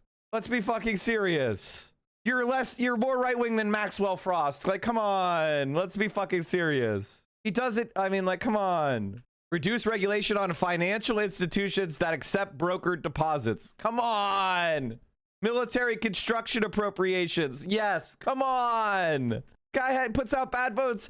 / clean air and fuel regulations. Yes. What the fuck? Why did he say that? Yeah, because it's for fucking AI data centers. Like, come on, man. Like, listen. He is a tech bro. He's not even in the same ballpark as AOC. Let's stop. Whenever people ask me who I think AOC's VP should be, I think it should be Sean Fain, UAW president, because he is a thumb and he's an organized labor. So he would appeal to the white working class. And that would be that would be my ideal coalition.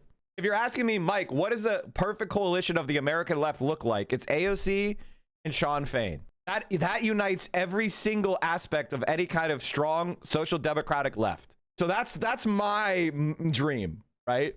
That's what I'm working towards in my head. Sean Fain, of course, president of UAW. That's not entirely fair. He's great for a tech bro, of course. Oh, no. Ro Khanna is the best tech bro. But, like, look how Shoykot did. That's how I expect I mean, like, you know what I mean? Like, he could be a great tech bro, but fundamentally, people don't vibe with that shit. They vibe with AOC. Is it fair? No, but she's also better than him. I'm sorry. Here's the most recent polling. AOC, 26%. Why is she leading? Because they didn't put Bernie in the fucking poll like a dumbass. Bernie's not in this dumb election poll. Bernie, 26. Pete Buttigieg, 22. Gavin Newsom, 21. Kamala Harris, 12. And Ro Khanna, less than 1. Let's stop with the Ro Khanna. Like, I like Ro, but Ro, you should have run for something else. Then you're not going to do it, man. Just stop. And I don't want to go after him. I don't want to go after Ro. I don't want to beat him up. I don't want to do that. But if you make me, I will. Can you send the link to the left tracker? Sure. This is a project of, I believe this is the New York DSA. The New York City DSA, I believe, is in charge of this. This is an informational document of New York City DSA. And it tracks every major, like, vote and bill of the left. Like, for example, AOC is the author of Raise the Wage Act, Medicare for All, Block the Bombs Act, College for All Acts, Ultra Millionaire Tax, and recognizing the Nakba and Palestinian refugee rights. Again, you can go and look and see what are these bills, right? This is The primary author of recognizing the Nakba is Rashida Tlaib. Co-sponsors, the co-authors of the bill. These are the best reps in Congress. Okay? You know who's not on here? Fuck, who was I gonna yell at? Pramila Jayapal, Greg Cesar. Like, what are you guys doing, guys? Like, what the fuck is this? Like, what the fuck is this? Number 2, John Ossoff is fucking terrible. John Ossoff is absolutely one of the most right-wing senators. I despise John Ossoff. John Ossoff sucks because I'm a numbers guy. I'm a policy guy. Okay, I'm a numbers guy. I grokked it. John Ossoff is the most overrated person. Probably gotta go John Ossoff because he's got some downsides. He voted for the Laken Riley Act, which basically got rid of due process for immigrants, which is like a massive downsides, Kyle. Come on, he sucks. What are we doing? Again, this is why I'm autistic and people don't like me, because I am a vibe killer. I don't judge people on a curve. I don't judge people because they just went viral. He sucks. Like, come on. I think he's judged charitably. Why? Why the fuck? Have I actually been diagnosed as autistic? My parents refused to accept any such diagnoses for me. You know, when I was a child, my parents were one of those, like, they're conservatives. And because I was, like, at the top of my class academically, they didn't care. They didn't care that I was also a huge, you know, disruption in the classroom. And, you know, I had behavioral problems because I got the best grade in the class. They didn't care. They would just tell my teachers, didn't he have the best test? Doesn't he have the highest grade in your class? Too fucking bad. So it is what it is. I'm doing it's hard to, also, I don't, like, what would that diagnosis do for me? What would being diagnosed ADHD or autistic do for me at 42? It would do what? Could get medicated. I don't want medication. If I was in school, I could actually get an academic advantage from that, where I would get like extra time on the tests and shit and extended due dates, and you know, then it would make sense. But as far as me now, what benefit is there? There's no benefit. Mike, that was a very politician-like of you to avoid the question in an eloquent way. Wow, I can't believe the politician is good at being a politician. I'm a good politician because I'm a politician, motherfucker. It's so like, it's funny because people don't realize I am a politician. Of course I'm a politician. Red flag, because like you're partly responsible for, you know, the ICE fascism that we're seeing all across the country here. But outside of that, he's been probably much better than your average Democrat. And I also think like he's low-key kind of got the vibe of a president. Like he's got the feel of a president. He finds a way to do like the classy politician routine without. I think I may commit glorious seppuku. I might commit seppuku. This is when I realize I'm not a liberal at all. I'm going to go and commit glorious. I'm gonna what are we doing? What are we doing? This shit, looking off in the distance and pretending like you have a vision doesn't work on me. Didn't that, like, why are your brains still like this? Didn't you experience Obama? Like, what are you saying? He is a great value white Obama, except more right wing. Like, what the fuck are you saying? I don't think great value Obama, who doesn't support raising the minimum wage, is a fucking leader in the left. Like, what are we doing? He's F tier. And the other thing is, the reason why you think that is because he isn't tested. Nobody's going after John Ossoff right now because he's in Georgia, which is a sweet seat we need to hold. So they're letting him get away with this right-wing bullshit because he's in a swing seat. But the moment he goes up on a fucking debate stage and they're like, why did you fund Israel's genocide? Why didn't you support raising the minimum wage? Why don't you support Medicare for all? All this like shine that you have on this guy is going to fall away. Why am I the only one who can see this? Am I insane? Am I fucking insane that I can like look at a politician's perspectives and views and votes and then imagine the scenario where he's actually on the debate stage next to AOC and she's yelling at him for being anti-Medicare for all and all of us are cheering her on and booing him? Like, how am I the only one who can see this future? That's what will happen. Like, what are we saying? I don't get it. Like, it's just like, that's what, like, right now he's got the shine because what goes viral? Anti-Israel comments. But that's not an accurate representation of who he actually is as a politician. And when we go into a campaign, it's a long campaign. And AOC and her surrogates will be making a distinction between her and John Ossoff. And John Ossoff will be our enemy. He will be arguing Medicare for all is unpractical. Israel is our ally, even if I disagree with Benjamin Netanyahu. He'll be doing all the centrist shit you currently hate. That is his lane. He's not a progressive. He will be our enemy. He will be speaking against us. So why are you wasting your time shining him up? Aren't you a propagandist for our side? Like, what are you saying? Like, I don't get it. He's to the right of Biden. What are we doing? What are we doing? So for me, he's F tier. As far as the current opinion of him, it's C tier because, again, unfortunately, other left-wing commentators do this where they shine him up for no reason, and I don't know why. All the things you are doing to help him right now will backfire on us in a year. Every single time you say John Ossoff is a good candidate, that'll backfire on us in a year. We should be doing the work of shitting on him right now so that he doesn't run. Like, what are we doing? What are we doing? What are we doing? Why are we doing this? I don't get it. Like, I get what he's saying. By the way, Kyle, I'm not hating on you. I think your analysis that he's popular in a lot of places is accurate. But on the substance, I see myself as part of the left, and I see him as not. So in my interest is for the left to win the factional fight. If John Ossoff is doing well, we are in dire straits. The left has been defeated. He would be a terrible candidate for our faction. He's a corporate Democrat who raised $50 million for a seat that he lost when he ran for House. Okay? He is a corporate centrist Democrat.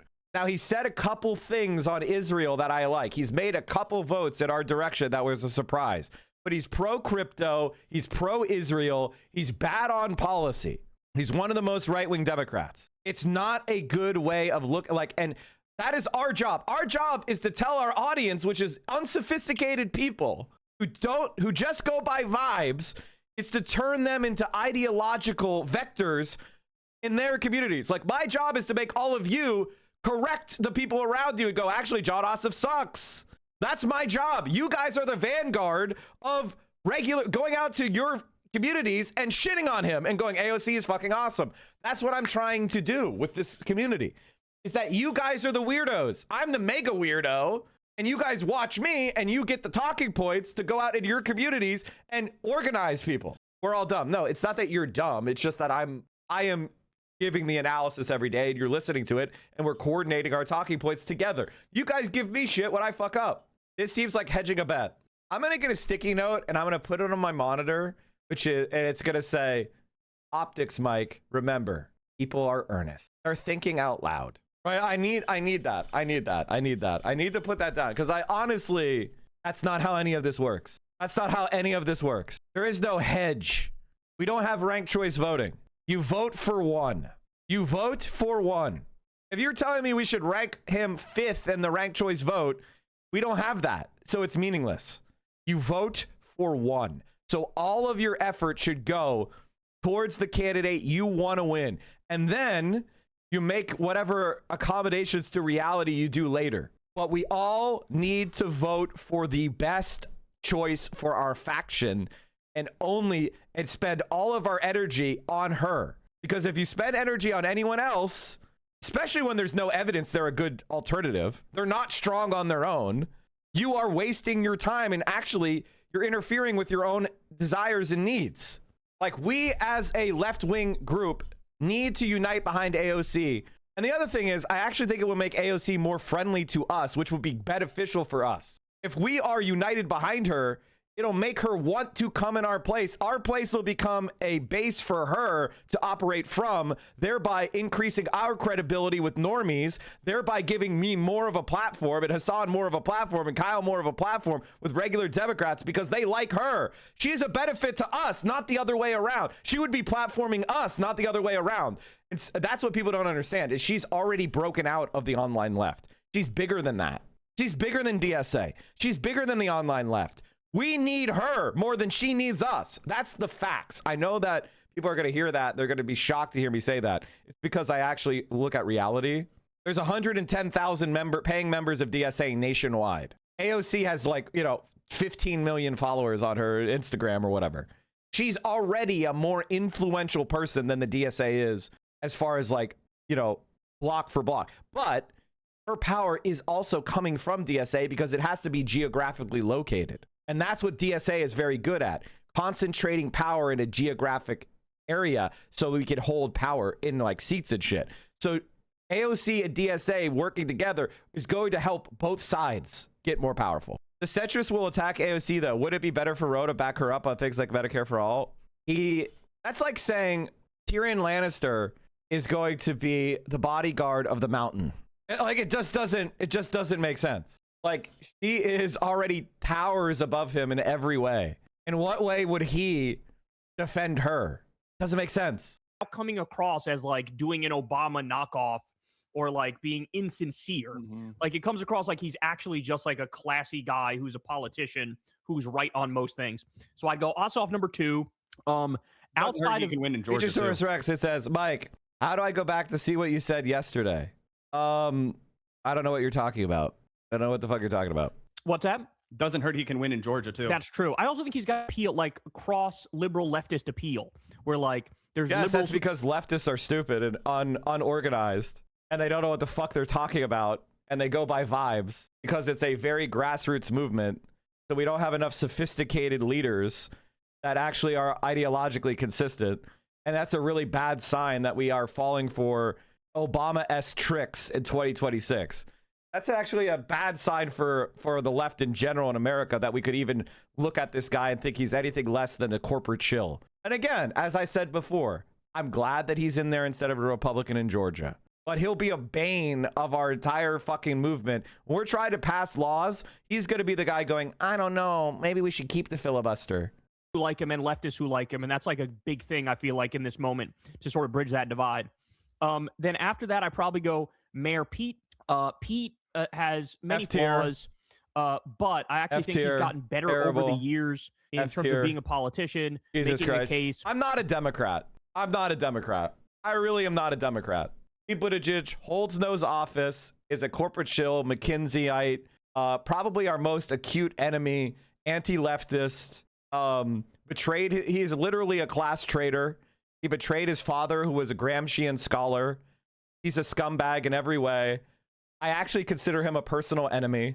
Like I had a book of his father's translations of the prison notebooks. He's actually evil.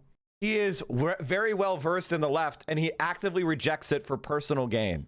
He is an absolute snake, and there is nothing positive about him. Also, black people hate his guts, so he's a fucking loser. He's an enemy to the queer community, and he's a bad politician. I don't know if you guys noticed, but he finished when he ran for statewide office in Indiana. He was the worst performing Democrat.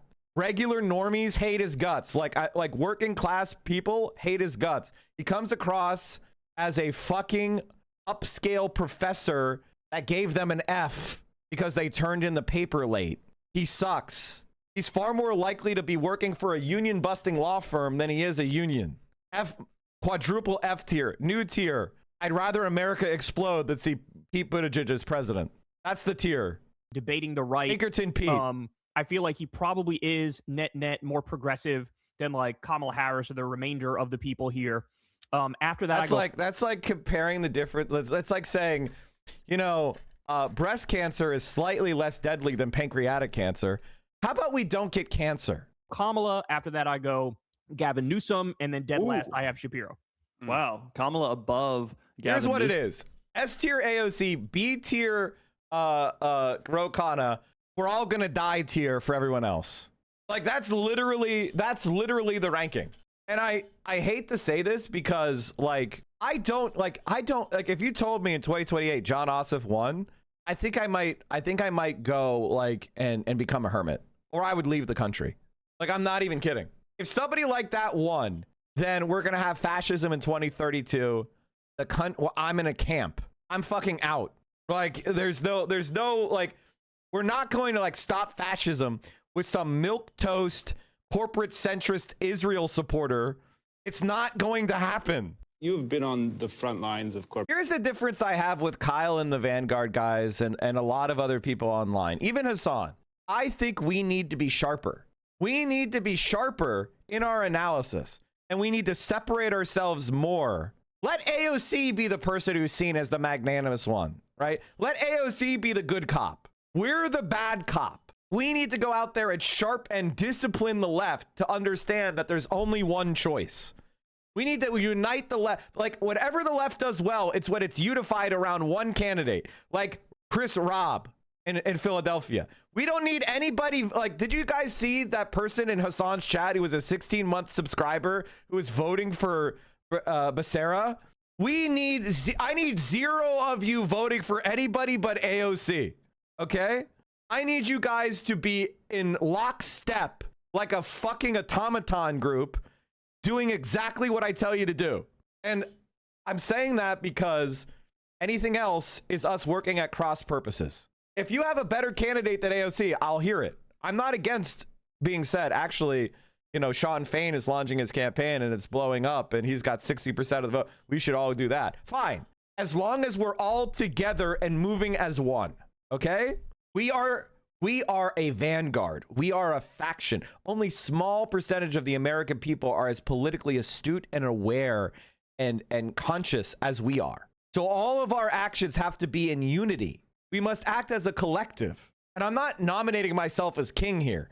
I'm just trying to make everything clear. So, do you have any insight into why you'd rank him ahead of her? I think that she's more progressive than he is. Or sorry, her ahead of him. Yeah, I think she's more progressive than he is. I think that he's, you know, when you're governor of California, you almost have like the default setting should be that you're leading the nation with a lot of like left-wing proposals. And he routinely has sort of like done the opposite. He's gotten very comfortable with corporations and big money, and he's against the billionaire tax. And, you know, I trust him less than I trust Kamala. I'm not saying Kamala would be good, but I think Kamala, you know, net is further to the left than he is. And I think she's like sort of in this moment, there's already some signs that she's like, she can read the room maybe a little better than him, and she's adjusting a little better than he is.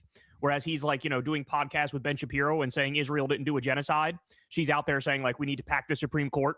So, yeah, I think Kamala is probably a little better than Gavin. That's interesting. You know, I might agree with you as far as the actual policy goes. As far as being a communicator, I think Gavin Newsom's probably better. I think that's a fair point. I think that's a fair point. I think that even though he totally shit the bed in those like Ben Shapiro interviews and stuff like that, at least he was putting himself through the ringer in a sense. Like he was like, okay, I'll sit down with these people who I don't necessarily agree with and try to have a conversation where I appear like a normal person. You know, something that Kamala Harris was infamously incapable. I don't understand the I think mentality, bro. Actually, look up the votes of people you're talking about. I unironically am going, like, I'm going to eventually talk to Kyle and Crystal.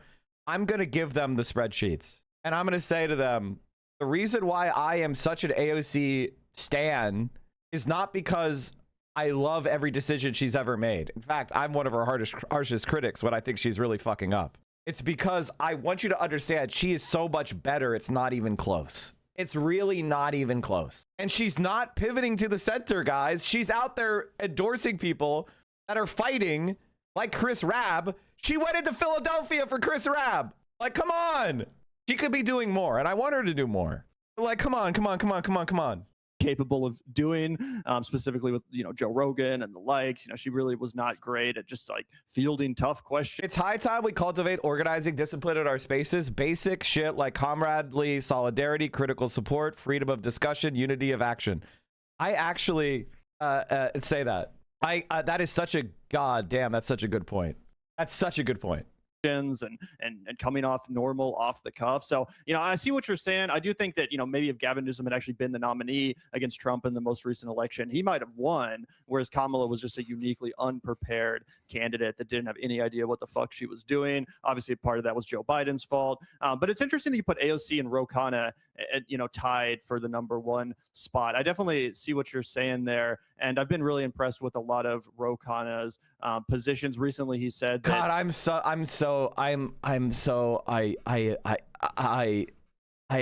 just don't get it, man. Am I stupid? Is there something wrong with me? Like, legitimately? Because, like, he just made a terrible vote to reduce, like, air quality for AI data centers. Like, last week. Like, what are we doing? Voting for the Laken Riley Act was a disqualifying vote, you know. By the way, I don't consider Ro Khanna to be, I don't think that he sucks. And like, the thing is, like, I can look at someone and appropriately weight them. I don't need to do this like BPD splitting. I can look at somebody and recognize their shortcomings, recognize the problems I have with them, and treat them with the appropriate level of critical support. And that's Ro Khanna. But if you're asking me to test between AOC and Ro Khanna, there's no comparison. You have no and it's not just the votes. The votes are just something that I can reduce down to a spreadsheet and show you. I could show you a number, 97.8%. And all of you could go, oh, 97.8% versus 88%. She's much better than him. But it's also her involvement with the movement, the Stop Oligarchy tour, her relationship with Bernie Sanders, her relationship where she's actually well thought of by people to her right. So she's a better leader she's better positioned to actually take over the Democratic Party. She's firmly rooted within DSA. She's building up DSA in New York City. She doesn't have to do that. AOC does not have to do that. AOC could have said, fuck DSA. Just like Summer Lee did, who I like. But Summer Lee got treated like shit by DSA members and said, fuck DSA. I don't want to do anything with DSA anymore. I'm tired of being bad faith attacked by idiots. But AOC took it on the chin and said, actually, no, I'm going to keep working with DSA. Even though there's people in there who hate me and are attacking me in bad faith, she's still there building up that organization, which is building power that's permanent and not just having to do with her. That to me shows a gigantic sign of I respect her. I respect that a lot. That's a very principled decision. And not many politicians would do that. She's so famous, she doesn't need them anymore. She's a believer. She's actually a believer in democratic socialism. She's still working for it, even though it would be easy for her to just be a celebrity politician. Like, that's actually why. Also, it is what it is. Calling yourself a progressive, calling yourself a Democrat, whatever. If you took that vote, kind of taking a shot at John Ossoff, who you mentioned voted for that act. So my hope is that, AOC, clearly she's coming out as the #1 progressive in the. Why does this girl hate her so much? It's the narcissism of small differences, right? And fixating on AOC makes us feel more relevant. And again, AOC is incredibly algorithmically juiced. You get so much more interaction when you talk about her. Same thing with Graham Plattner. You get so much more interaction when you talk about them. So your brain is trained by the dopamine of these fucking numbers and these alerts and these notifications, and people naturally will they get incentivized at a cognitive brain level to support certain types of things. I'm so self-aware of this at this point. Like, I have recognized the way these algorithms affect me and how they work onto me and how they kind of like affect my brain is like, and so it's given me the ability to kind of distance myself and act a little bit more objectively and recognize like, hey, I say things against the grain. And that's why a lot of people don't like me, because I say things against it. I don't just go with the grain, which probably in the long run has hurt me quite a bit. If I was more of a sellout, I'd be a bigger streamer. But honestly, I feel very successful for what I'm doing, like relative to everyone else. So maybe it's working for me. I don't know. But I feel like I'd rather be intellectually consistent and explain to you guys exactly why I believe what I believe, including the compromises, including the like, hey, I am ignoring this thing about Graham Plattner, right? Like, and being open and honest with you and tell you why I'm doing it and teach you how to be a pragmatic operator. Like, I'd rather that be the way my community operates than operate like, a cynical algorithm, virtue signaling grifter. Primary so far, not that the primary's even begun, but out of the theoretical options, she's leading the polls. Ro Khanna has yet to really make a dent in any of the polls. Maybe after he actually announces, which I think he will at some point, he'll catch up a little bit. But it's hard for me to see Ro Khanna overtaking AOC. That being said, it would be great if he's also on the debate stage. And what? We don't want to have an Elizabeth Warren situation where every vote for Ro Khanna is a vote that should have went for AOC. I mean, maybe early on he could be on the debate stage to be like Medicare for all is actually good or whatever. And maybe we don't want everyone beating up AOC. So maybe he could serve as like a disposable bodyguard. She could hold him up and catch bullets for her. act as an attack dog, being able to go some places that AOC is too polite to go, like saying that it's a disqualifying vote to have voted for the Lake Riley Act. Again, kind of that. I always appreciated the raw material analysis, the ability to admit when wrong and to learn from mistakes. I mean, 100%. We've got ourselves a VO. Is it already breakfast time? All right, we've got a hot bowl of oatmeal and fruit and slivered almonds and yogurt, and I see some dried apples in there as well. Very nice. Thank you, VO. Dog on stage. Maybe he doesn't actually win the nomination, but he's able to get some of that dirty work done for AOC, who is a serious breakfast. It's almost won in Pennsylvania. Contender and seemingly has the progressive lane basically all to herself outside of Ro Khanna. Yeah, I feel like he's leading on a lot. As Stavros said, if you put out light into the world, good things will happen. He said something else, but good things will happen. A lot of issues like the Epstein files, for example, the Iran war, the Lake and Riley Act, like you pointed out. And I just feel like she's playing it safe and kind of hiding. And I don't know. That's not his exact words. Somebody link me his exact words. I don't remember how one can do that in this moment. That was a similar criticism I had of Kamala, where like clearly she was thinking about running and she wants to run again, but like she was nowhere to be found as ICE fascism was taking over the country, and they're building concentration camps and they're arresting people with no due process, and they're not even getting the warrants that they need in order to do it. And like, it's hard for me to take somebody seriously if they're not like out there all the time, pounding the pavement, doing interviews in this moment, if they want to be president. And it's weird that like, she's just coasting off the fact that she has, good support from people like us, from like, left wingers throughout the country. When you think of AOC, you think of like Bernie's heir apparent. You think of like, she was there for Bernie after Bernie had the heart attack and he was running, and like I will never forget that. Yeah, and so I'm not saying it's unearned. In fact, I think it is earned, the support that she's gotten from people like us. And I think there's a lot of unfair attacks against her, but I just really would like to see her get out there more and lead more. And like, I mean, if you look at what Trump is doing, how can you not be screaming from the top of your lungs every day about some of this shit? I genuinely don't get it. Like, the guy clearly has cognitive decline. The guy's clearly steering this country off a cliff. We're about to have like a fucking massive depression. We're doing multiple illegal wars at once. ICE is building concentration camps, and there's like martial law declared in the streets of New Jersey because there's protesters out there. And I'm not seeing anything from you. It just strikes me as like, it's way too cautious for my liking. Wait, you're talking about Kamala Harris, right? I'm talking about Kamala and AOC. Okay, gotcha. Because Roe has been leading and AOC has been sort of like just quiet and like biding her time and like waiting for the right moment to emerge. And it's like, I don't like this overly coached mentality of like, oh, you have to follow these steps and hide until this moment and then come out and say this thing or that thing. It's like, no, you have to prove that you want to lead in this moment where like all hell is breaking loose, Yeah, no, I totally agree with that. I also wish AOC would do more interviews and that she'd go out on independent media more, take some bolder stances. We've criticized her a lot for that. As far as Kamala, I almost feel like she's taking a page from Trump's book, who famously took a few years off after leaving the White House in 2020. Remember, his like Twitter got banned. He kind of disappeared for a little bit, let everyone forget how much they hated him, and then he came back new and improved. And I kind of, expect something similar from Kamala, where she has been sort of just like hoping people forget how much they don't like her, and then she can come back and be like, remember me?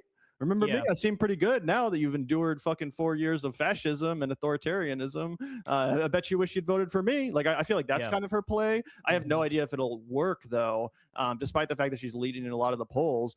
She was also doing pretty well at the beginning of the last primary and almost immediately fizzled out despite the struggle. I don't think Kamala Harris is going to do well. It's a name recognition thing. I think if she gets up there, she's not a good politician.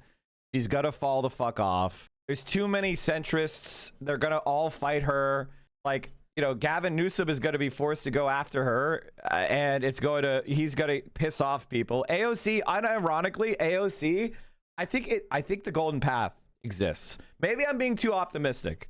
This is all conjecture. But the fact is that Pete Buttigieg and Gavin Newsom are all going to have to attack her, and AOC could just stand back and kind of go, and stand in the position of having all the best takes, but also like they're not fighting over the same votes. So she can almost stand back and let them taint each other. And she can kind of sit back and collect the bitter Kamala Harris voters who are angry at the white men for attacking her. Well, there's another woman of color So AOC will have the ideological base, but she'll also have the kind of like, she's another woman in the race. These white men are attacking a woman of color. She can just hang back, and maybe she could occasionally even throw a bone to Kamala in order to endure her, you know, and make her look nicer to Kamala supporters. I feel like the conditions are going to be set up perfectly for her. Maybe again, this is reading way into advance. Who knows what will actually happen? Here's what Stavros said.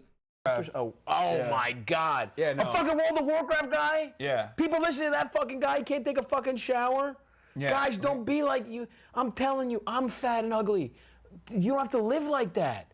You just have, if you put light into the world and positivity, you'll get sucked off. Yeah. Don't go into the dark side with a dirty ass motherfucker who doesn't even fucking shower. He doesn't know shit about what he's talking about. Imagine crying at the casket of a criminal scumbag who was driving fat, pointed a gun at a pregnant woman. You're lucky the Trump admin is full of pussies, or you'd be getting tried for sedition with a best. You don't even know what sedition means, you fucking idiot. No, that's the funniest thing. Like, he's gotten, so his audience is like diminishing a little bit as of late, because like everything is anchored around Trump.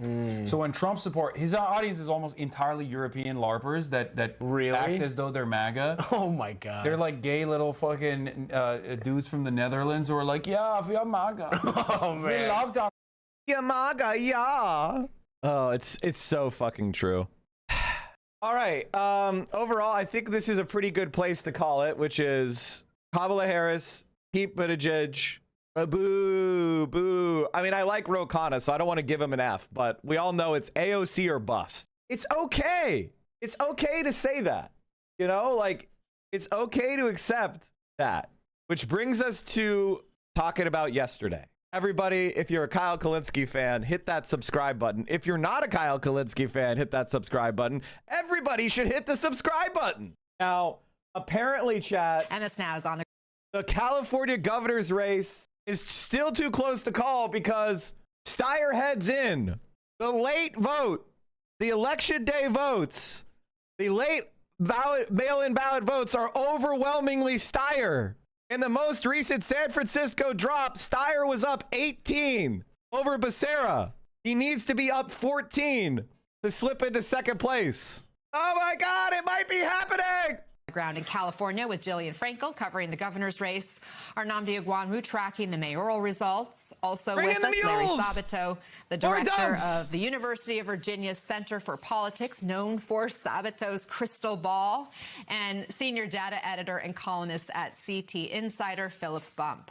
Jillian, the governor's race is still a toss-up at this point in the vote count. Give us the state of play right now. Anna, good morning. Some 58% of the expected vote has been counted here in California. And as you mentioned, Republicans Steve Hilton, the former Fox News host, and Javier Becerra, former HHS secretary and a former congressman here in California, are in the lead, followed by Tom Steyer, a billionaire hedge fund founder.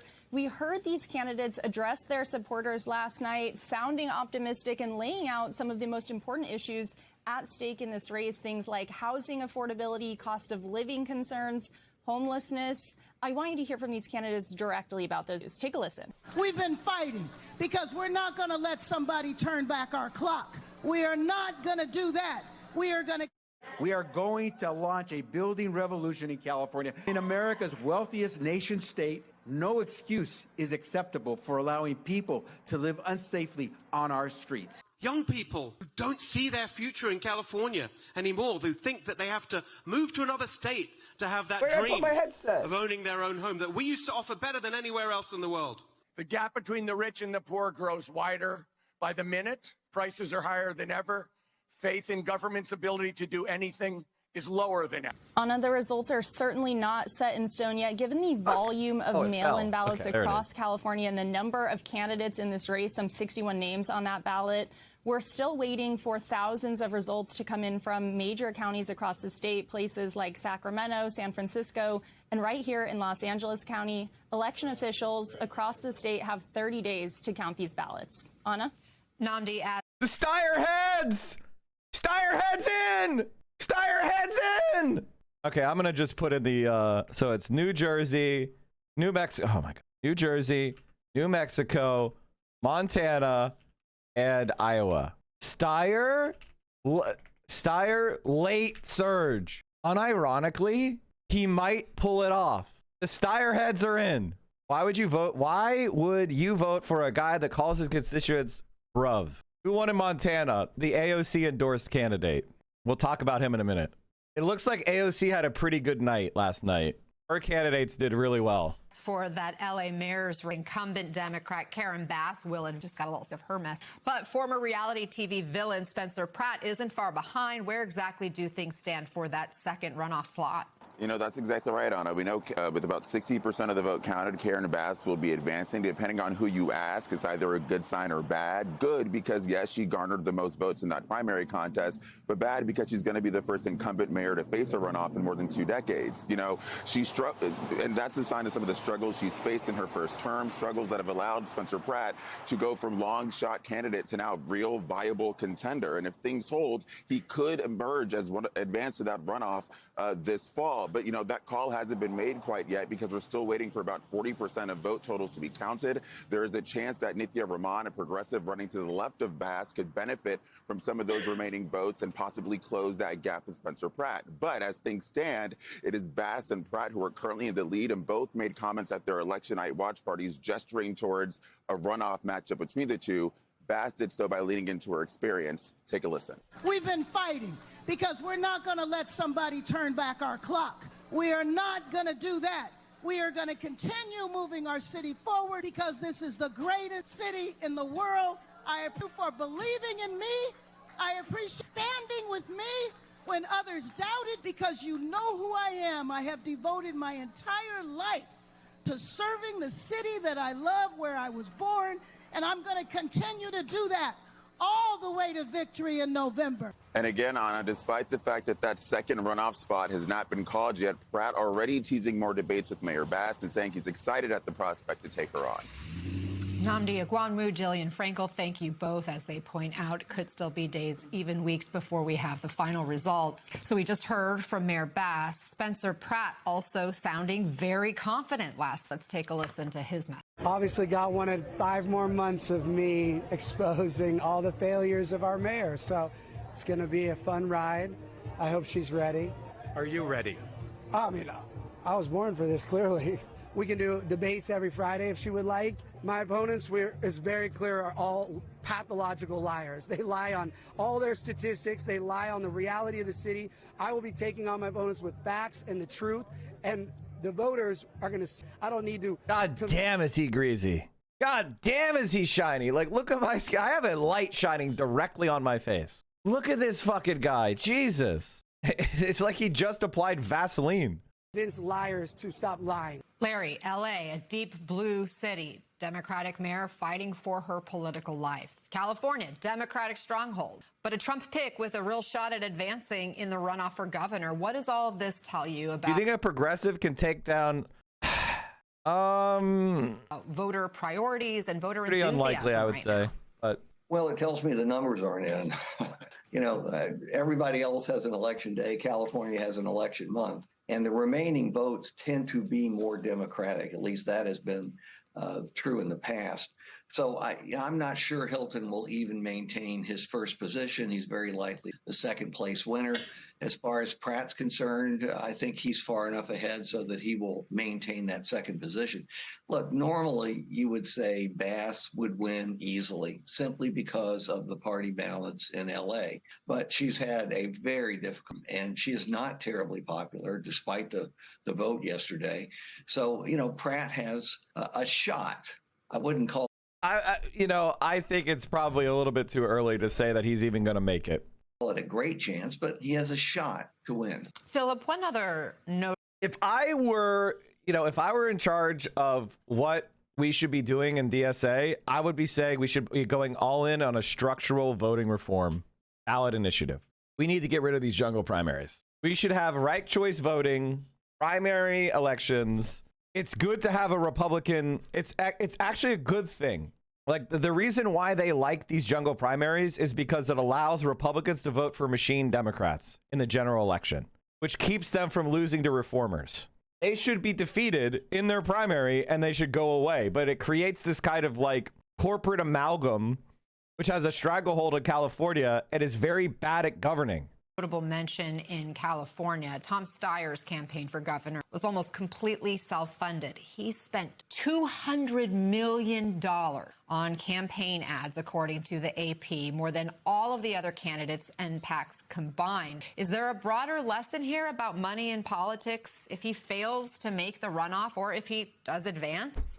Well, I think it's certainly a lesson that he hasn't learned. He's run for various offices in the past, spent a lot of money, and not done particularly well. But yeah, I don't know. I mean, California is a very expensive market, and it really does remain to be seen. I think it's really important. You know, there's a reason that Larry is the figurehead for political analysis. He's exactly right. Like, we have a lot of votes to come in. We'll see how Steyer does. You know, I mean, Pratt in Los Angeles, yes, it's the case that he's in second now, but if you add up the first place and third place, you know, the left-leaning candidate in LA, you get over 50% for the Democrats in that race. You can see that basically the Republicans got about 40%, and that's before all the votes are counted at the state level too. So yeah, it's not a good showing for Steyer, particularly Becerra had sort of consolidated support. You know, California is a blue state. I would encourage you to help us in red states like Oklahoma. We need people on platforms like you to sign a majority report. I've had ladies come back and support us. We feel so left out and alone. Just saying, okay, first of all, you're going to be fine. You're going to have a lot of, actually, if you're in a red state, you're about to have the most fun shit ever. We're about to have a presidential election. You guys are going to be able to go out there and campaign for AOC. It's going to be fucking fun. We need your guys' support in the primary. We need your delegates for the primary. You're about to have a fucking blast. So I feel you about like winning offices and shit. I get it. But like, you're about to have so much fun shit to do. We're all going to be together. It's going to be great. So I feel you. This is the most boring time, right? It is what it is. But the next 6 months, everything's going to start going. It's going to start cooking. So like, it's going to be exciting, and you're going to be able to build something. And with the AOC presidential campaign, you're going to have the opportunity to build something in your state that'll help you in the future. All the AOC campaign volunteers are all going to come together, and you guys are going to have organizations that you're going to set up, and you're going to build, and you're going to carry them forward. Make a DSA chapter and use the AOC campaign to recruit for it. And you're going to build something that's going to last for decades. So it's not all over. I found the Progressive House tracker. Who did AOC endorse from yesterday? Oh my God. I almost saw my life flash before my eyes. I thought it was about to pop up a fucking Act Blue page. Okay. Did AOC win every single one? Oh, damn. Junaid is the only one who didn't do well. We fucked up. We fucked up with Junaid. Fuck, we fucked up. We should have won this one. Oh, that's so annoying. Did she endorse someone in California? Oh, did Randy win? And is Randy actually against Israel? Is he being on that? They put Hassan Piker in here? Kansas City and Missouri have primaries coming up in a month. Both have good progressive candidates. Yeah, we're going to obviously support them. He changed it yesterday because the last I checked, he wasn't yesterday. Amazing. This is really good. I'm going to keep this. Thank you, Chatter. Thank you, Chatter. You're the best. California is going to be a blue state, and I think that it's important that people not make too many assumptions based on these results 12 hours later. Let's pivot to a red state, or at least what has been assumed to be a red state, and talk about Iowa. Larry, a rare primary loss for a Trump pick there, with Congressman Randy Feenstra coming up short in the Republican primary race for governor. Is that surprising? Does it say more about the Iowa GOP makeup or the particular candidates in that race? Well, it's important to note because, of course, Trump has been touting his 38-0 victory margin in endorsing candidates and seeing them win in Republican primaries, which is totally different than a general election where independents and Democrats will have a lot to say. Okay, guys, what is wrong with Brianna Joy Gray? Can someone explain to me what the fuck's wrong with her? Are you fucking serious? Are you fucking serious? Is the similarity between some of the effects of vaccine injury and of COVID injury. And I don't want anything that I say to be construed as, I think, I told you that I believe that myself to be COVID vaccine injured. That's incredible. You got it. Come on, guys. Come on. What are we doing here? But I also do think that people's concerns about the long-term effects of COVID are valid. And I'm not really sure. I certainly don't want to be evangelizing about what the public health response to both of those realities, what they should be. And if what you say is true, again, I don't have any basis of knowledge in this, but there is the similarity. Neither does he. He's a failed comedian. He's a dumb shit. Why the fuck do you think Jimmy Dore knows anything about vaccines? By the way, I'm somebody who's both vaccinated and I caught COVID. Thank God I got vaccinated before I got COVID. I don't know. I don't want to have lived in a world where I went through COVID without the vaccine. And I recovered in a few days as opposed to dying or having permanent effects. The idea I think I was vaccine injured is fucking insane. Like, it's insane and it's an irresponsible thing to say.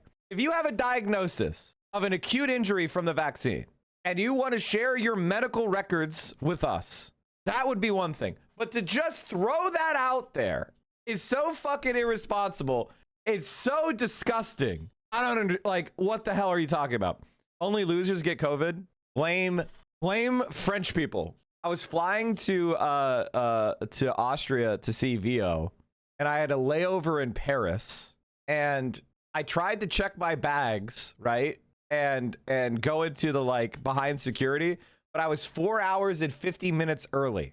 My flight to Paris had come in early. And so when I tried to check my bag, they were like, "Oh, you're too early. You can't check in for that flight yet." So I had to sit in, like, outside security concourse because, you know, that's, you know, I was changing airlines, and, you know, long story short, I had to get my bags and go out to the front of the terminal, right? I had to, like, go through the process of, like, coming into France and then check in through the front. So I just had to sit out there, and I was at, like, a newsstand, and I remember the moment a French person came up to me, stopped, and just coughed into the air. It was like an intentional transmission, and I had a mask on, but I know I'm like 99.9% sure that was the moment. And I was like, because, you know, the viral load that was delivered was incredibly high. It was like basically being sprayed. And I was like, I hope I don't get sick. And there I was 2 or 3 days later in Vienna, in bed with a positive COVID test. Ultra slow motion, I could see all the droplets of spit hovering in the air. In a movie, you could see, like, a zoom into my mask as, like, little wet droplets hit the fucking, like, cotton in the it was an N95 too. And, like, you could see the droplets kind of, like, capillarily getting sucked in. Ah! The viruses going through the fibers, like. I was vaxxed and I had COVID. I was in the hospital for 5 days suffering from fulminant myocarditis and sepsis. I can't imagine what would have happened if I wasn't vaxxed. I'm glad you're still with us, brother. So are you a mask don't work guy? No, they reduce the risk, but they're not perfect. It's, you know, a N95 mask is not the same thing as, like, a fucking hazmat suit, right? They have they're not perfect seals or anything. It protects you, but it's not perfect protection. A mask is like a seatbelt, exactly. Anyway, I believe I'm vaccinated. God, oh my God. Why is it everybody I don't like, I'm always right? I'm always right. Whenever I don't like someone, I end up being completely correct about them sucking ass. And they probably won't be pro-Trump. But it's always the ones I think. Republican favorite endorsed by Trump, who lost the Republican gubernatorial nomination in Iowa, was a terrible candidate. And you have to weigh that against Trump. Maybe Trump helped him, but he hurt himself badly enough so that he was outclassed by a candidate that I don't think people expected to win in the beginning. Philip, in the Iowa Senate race, Democrats stayed united behind Josh Turek, considered the establishment pick since he was backed by Senator Schumer and others. What's the key takeaway there? I think it's that Democratic voters really understand that this is a good moment for the party, potentially, that there is a lot of opportunity for Democrats, and that voters are making choices in these primaries, which are what would now analysts would assume would be the safe. And I think this is a relatively safe pick in that race. We've seen other safe picks, you know, Tallarico winning in Texas against Jasmine Crockett, I think was probably the safer pick, if you will, made by Democratic voters there, just at least according to perceptions. And I think the party understands, okay, we have a chance to do something here. The voters in the party understand that they have a chance to do something in this election cycle. And I think this is probably reflected. Larry, peer into that crystal ball of yours. Is Iowa a realistic Senate pickup for Democrats, or are they going to end up sinking millions into another mirage? It is totally what? It's totally realistic. What the fuck? Of course it is. Of course it. I mean, it is a reach state. It used to be Iowa used to be a hard purple state, and they had Democratic senators. It's part of the centrist collapse that we lost Iowa because we lost a lot of working class white people. So as working class white people fell off, you started to lose more and more of those upper Midwest states. Those also all used to be blue states or purple states. So, you know, as that white working class leaves the Democratic Party, they can't win a bunch of seats that they need. So Iowa is definitely winnable. And actually, Kamala Harris did better. She did better than you would expect. And Obama won Iowa. I think both times, right? Iowa fucked themselves by nominating a blue dot Dem. I don't know about that. I mean, obviously, I preferred the progressive, right? Like, but, you know, I don't know. Iowa's full of, like, white people, so they'll vote for that shit. It's not great, but it is what it is. Are they favored right now? No. Is it possible, and even more than possible, that they could win it? Yes, because this candidate is very impressive. I've watched a good deal of what is at least on YouTube. I haven't been to Iowa to see him personally, but he's very impressive. He comes across as what he is, a remarkable person who has managed to survive a spina bifida, which is difficult. He got it probably through damaged genes given to him by his father, because his father was a Vietnam veteran and came into contact with Agent Orange, the poison that we spread all over Vietnam. I think it's very possible. And now it's true that the Republicans have a big edge there. It's true that Trump won Iowa by large margins in 3 presidential elections, the last time by 13 points. So this is no picnic. You know, it's not going to be easy for Democrats to win it, but they actually have a shot because they have a strong gubernatorial candidate in Rob Sand, and I think they have a strong Senate candidate now in Turek. And Larry, a major trend this cycle seems to be it's a bad time to be an incumbent in both parties. What's driving that? Well, there's always a certain amount of anti-incumbency, particularly directed at those who are connected in some way to corruption or scandal, or in this election, Donald Trump. And that's what's really hurting Republicans. It isn't incumbency. It's the fact that Donald Trump is so unpopular himself, that prices are so high, that people are unhappy with the war with Iran, a war of choice that isn't working out very well, and high gas prices. So you put all those things together, and I don't think it matters all that much whether you're a Republican incumbent or a Republican challenger. You have extra burdens. All right, Chad, I was just making a post. Sorry for looking off on the side and not commenting. But pretty interesting fact from last night's elections. AOC endorsed 3 candidates: Adam Hamawe, Sam Forstog, and Randy Villegas. I don't know how to speak Spanish, chat. All 3 on track to win. Villegas.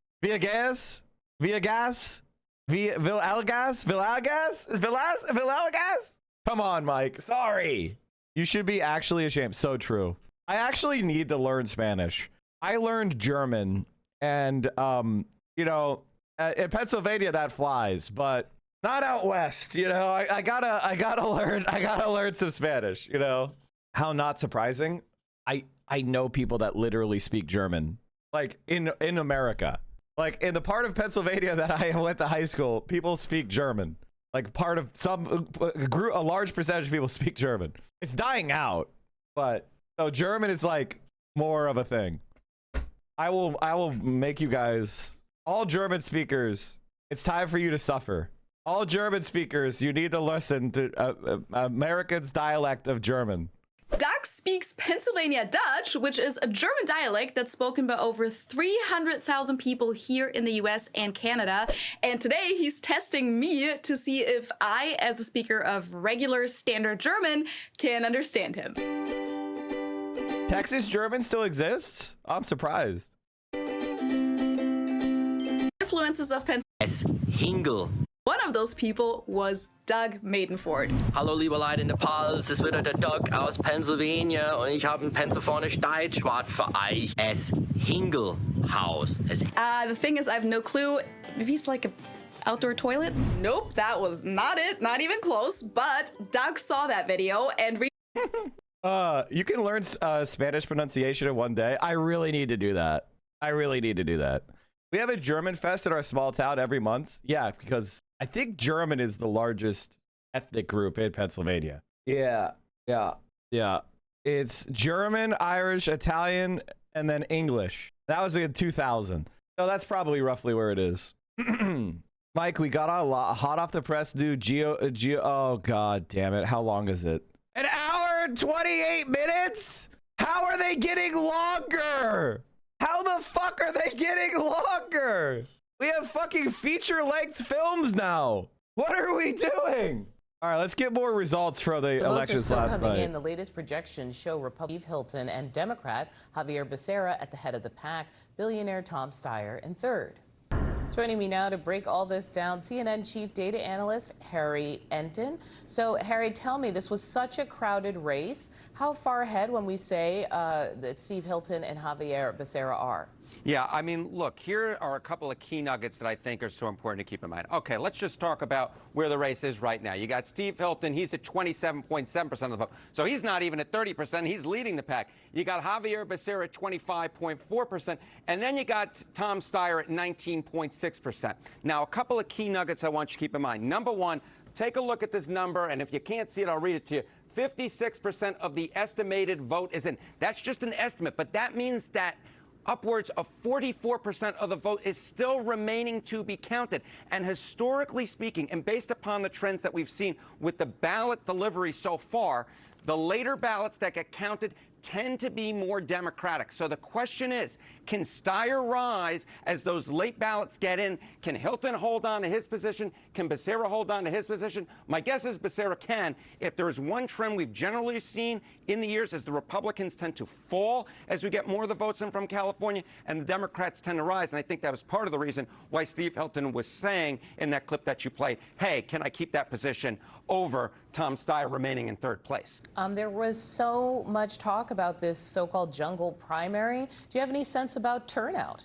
Yeah, okay. So, you know, if right now we're looking at this, what are we talking about? We are talking about a lot of people that are turning out. I mean, you know, we've seen in California, obviously it's a big state, but we are talking about, what is this, 1.3 million, 1.2 million, nearly 955,000. So we are talking about millions upon millions upon millions of votes. And I think the question is, where can those remaining votes, that 44% that we still have left out, where can Tom Steyer make up that ground? And I'll tell you where I'm looking at right in this area right here. We see a lot of Columbia blue for Javier Becerra, right? And why is that important? Because the San Francisco area, which is the area I circled on here, that's actually where Tom Steyer is from. So if we are in fact expecting that Tom Steyer is going to make up those votes, it is likely to come from areas like this in and around San Francisco. If Tom Steyer can actually start turning some of this Columbia blue into navy blue for him, hey, then it might be game on. I like you pointing out San Francisco because obviously there was a race to replace Nancy Pelosi where she backed a candidate that was not able to prevail, at least so far. Can you give me the update on that? Yeah, I can give you the update on that. Let's see if I can go there. Why don't we go there? We're going to go down, and I'm going to take my pen off, and we're going to go. And what are we looking at? Hey, I clicked it on the right time. There we go. Here we go. California's 11th district. Connie Chan was the person that, in fact, Nancy Pelosi backed. Right now in that top two, Connie Chan is, in fact, in that top two. Now, what's really interesting is the third place candidate right now. That was actually Alexandria Ocasio-Cortez's former chief of staff. Now, she did not back him, but he spent a lot of money on this race. And look at this. He is very distant at this point, way back of the pack. Oh, yeah. I mean, he's pretty... I think Steyer has a chance of winning. Yes, actually, I think he does. But we gotta... Here's the thing with California. The early votes are all the right-wingers. That's what you read. You need to understand. Like, the type of people who vote for the left vote late. This is true on the West Coast. Like, this is always fucking true. So the early votes are the most conservative people. They're very heavily white, very heavily upper class, very heavily Republican leaning. So it's always going to look bad for the left leaning candidates with the early votes. Like, if you look at these numbers, I'm pretty sure the numbers have gotten, you know, hold on. Let me pull up the, like, the election, the California. But right now it looks like Weiner and Chan going to be the top two. We'll see in the fall whether or not that Chan's actually. Like Steyer is kind of started to close a little bit. He's started to close a little bit, you know, a little bit. Fuck. That's not what I dragged over there. There it is. Okay. California governor primary election results. Governor Gavin Newsom cannot run again because of turbulence. The leading Democrats try to succeed him. Like if you look at this, the numbers are starting to fall off a little bit. Like if you look at this, Alameda County, right? Steyer's at 27, Hilton's at 17. Steyer's 10 points over Hilton. That's only 44% in. If you look at all of the, so like right there, that's a huge amount of votes that are coming in for Steyer. The question is, Steyer is winning Santa Barbara. They still have a lot of votes out. LA County, we'll see how much does Steyer pass Hilton? Right now, Hilton's ahead of him, but that's not going to hold. Steyer, Alpine County. They love Steyer over at Alpine County. They all know him. They're all personal friends. That's funny. I'm just looking at all the... God, what an interesting... Man, fuck me, dude. Look at the Central Valley numbers, dude. Holy... Fresno, god damn, dude. That's not going to hold either. I think there's a lot of votes out for Steyer that are going to be coming in. So the question is he going to be able to make up this much of a gap? I don't know about. It's tough. It's tough to say, but like, oh damn, San Diego, man. Chad Bianco he did pretty well. He really fucked. Like if Hilton gets knocked out, it's because of Bianco. Bianco really split the Republican vote. Like Riverside, oof. Who's Bianco? He's another right-wing insane. I think he's a sheriff, right? I'm a Mexican California when I say this. California Mexicans are some of the dumbest motherfuckers. I mean, that's why I unironically think AOC is going to be it's going to be so awesome when AOC runs. When AOC runs and just wins all the Latino vote and the centrists are fucking malding, it's going to be so funny. Chatter is right. I don't know about that, man. I actually, I gotta say, like, these results, I'm kind of like chill with it. I mean, obviously not this. Like I want to see Steyer in the top two, obviously.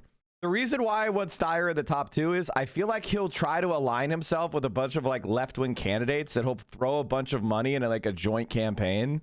You know what I mean? He might try to he's going to try to run to the left and he probably, you know what I mean? So I think it would be value to have him win. I also think Connie Chan can win this. I really feel like Weiner did a lot. I thought Weiner was going to have I think Connie Chan did much better than I thought. And I think Weiner did worse than I thought. Like Connie Chan is is outperforming her polls by quite a lot already. And they still have a lot of votes to come in. I think Connie Chan is like, you think the Latin machismo will vote for her? Do I think the Latin machismo will vote for AOC? Representantes del poder legislativo, del poder judicial, mexicanas y mexicanos todos. Oh man, I thought this was gonna have her in the cool in the like car. Hold on, chat. I thought it was gonna show her like doing this the parade. There she is.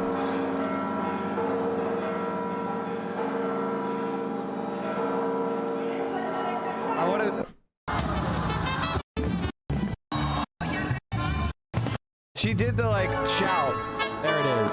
Soy pura mexicana, nacida en... The Mexican nationalism. What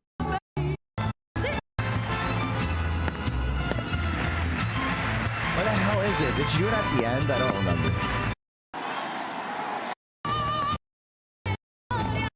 Fuck!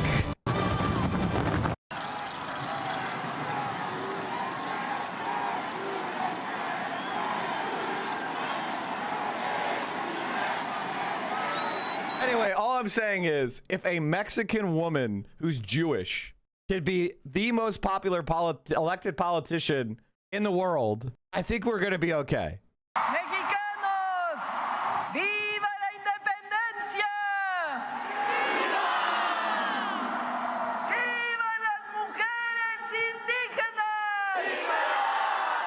Viva México libre, independiente y soberano. Viva México.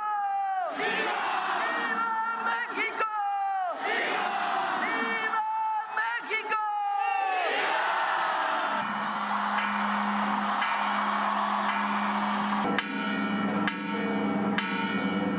un orgullo poder disfrutar a nuestra presidenta, poder disfrutar todas las fiestas y la energía que se siente aquí como mexicanos.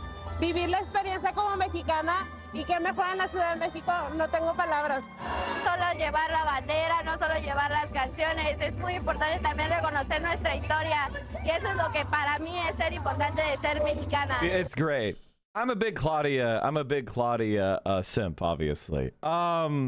So I don't think that shit is true at all. Like I don't think that the idea that Mexicans have more of a problem with female politicians than Americans. No. I don't know. Maybe the American Mexicans are the pieces of shit who left Mexico because they're conservative, right? Like I don't think that's true. Like I don't think that's true. One thing I will say is that growing up around continental Latin American communities, they typically are really weird when it comes to islanders. Don't know if that's changed in recent years. Basically what I'm saying is Latinos are not a monolith. No, of course not. You're 100% right. You're 100% right. Okay, chat. I want to show you something that the Majority Report posted about these elections coming up. And primaries have I don't know what else to say. How likely is it that is a Blexis in the general if AOC is a nominee? Do you think that Latinos in Texas would flip it for her? Listen, if AOC is winning Texas, we're in a different world, right? And if that happens, that's great. But I want to focus on winning, It's hard to say until we get into that actual election cycle and people are hearing the various arguments and there's how well people are performing and all of that.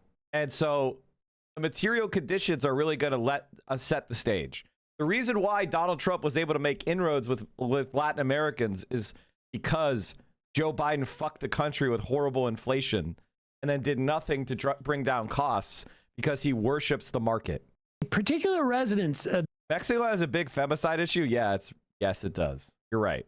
This year because so does America. Has been a decided resurgence of progressives, particularly coming back after the last primaries. 2018 was like when the Justice Democrats came in, that's when the squad unseated some of those older Democrats, Ayanna Pressley, Ilhan Omar, AOC, Rashida Tlaib, but it's grown since then. 2020 expanded a little bit too. I think Cori Bush got added and Bowman. 2022, I think more or less stagnant. In 2024, it went a little backwards because of all that AIPAC money. But the AIPAC money has now become a massive liability in these primaries, really in the past 6 to 8 months. Every time DropSite breaks a story about how one candidate has been hiding their AIPAC money, the polls flip within weeks. Yes. It's nuts. And I know that it's just New York City, but I think 2025, seeing Zoran Mamdani win meant a lot of people across the country saw that and said, what else is possible in my state? 100%. And in fact, we were saying like Mamdani's going to have a big influence. I mean, we knew this, right? I mean, this was a huge battle for the soul of the Democratic Party. That doesn't mean that Mamdani can win in Iowa, although maybe he could.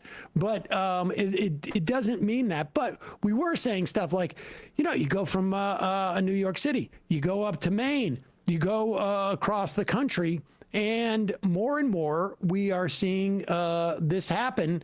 You spoke the other day to a candidate in New Jersey who looks like he's going to Adam Hamway. Oh, well, how dare you? Suspicious. But, all right.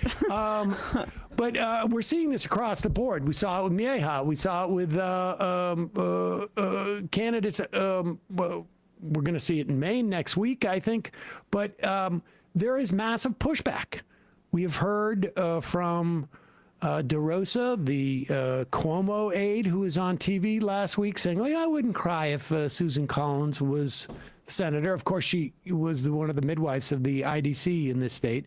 But the more and more we are seeing the dead enders of the Democratic Party. And here is a clip from CNN where Biden's former press office chief of staff, Yemisi Egbawole, is carrying on this tradition, I guess. And I don't know if this is a function of the AIPAC dead enders or a different breed of dead enders, or if the Venn diagram of those two are very similar. Yeah, cryptocurrency folks. And but they are. This is a last gasp in trying to derail progressives from running in these general elections. But I think we have lost the plot on authenticity. I think Graham Plattner is cosplaying working class. He wears it like a Halloween costume, and that has been placed on him by the same people who have run a lot of progressive candidates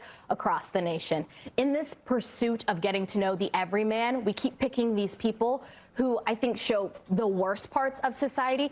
If I am to believe that Graham Plattner can relate to everyday Americans, then that means I am to believe that everyday Americans are okay with Nazi tattoos because they get them accidentally when they're drunk, or because they served in the military. They have very regressive views on race and on gender.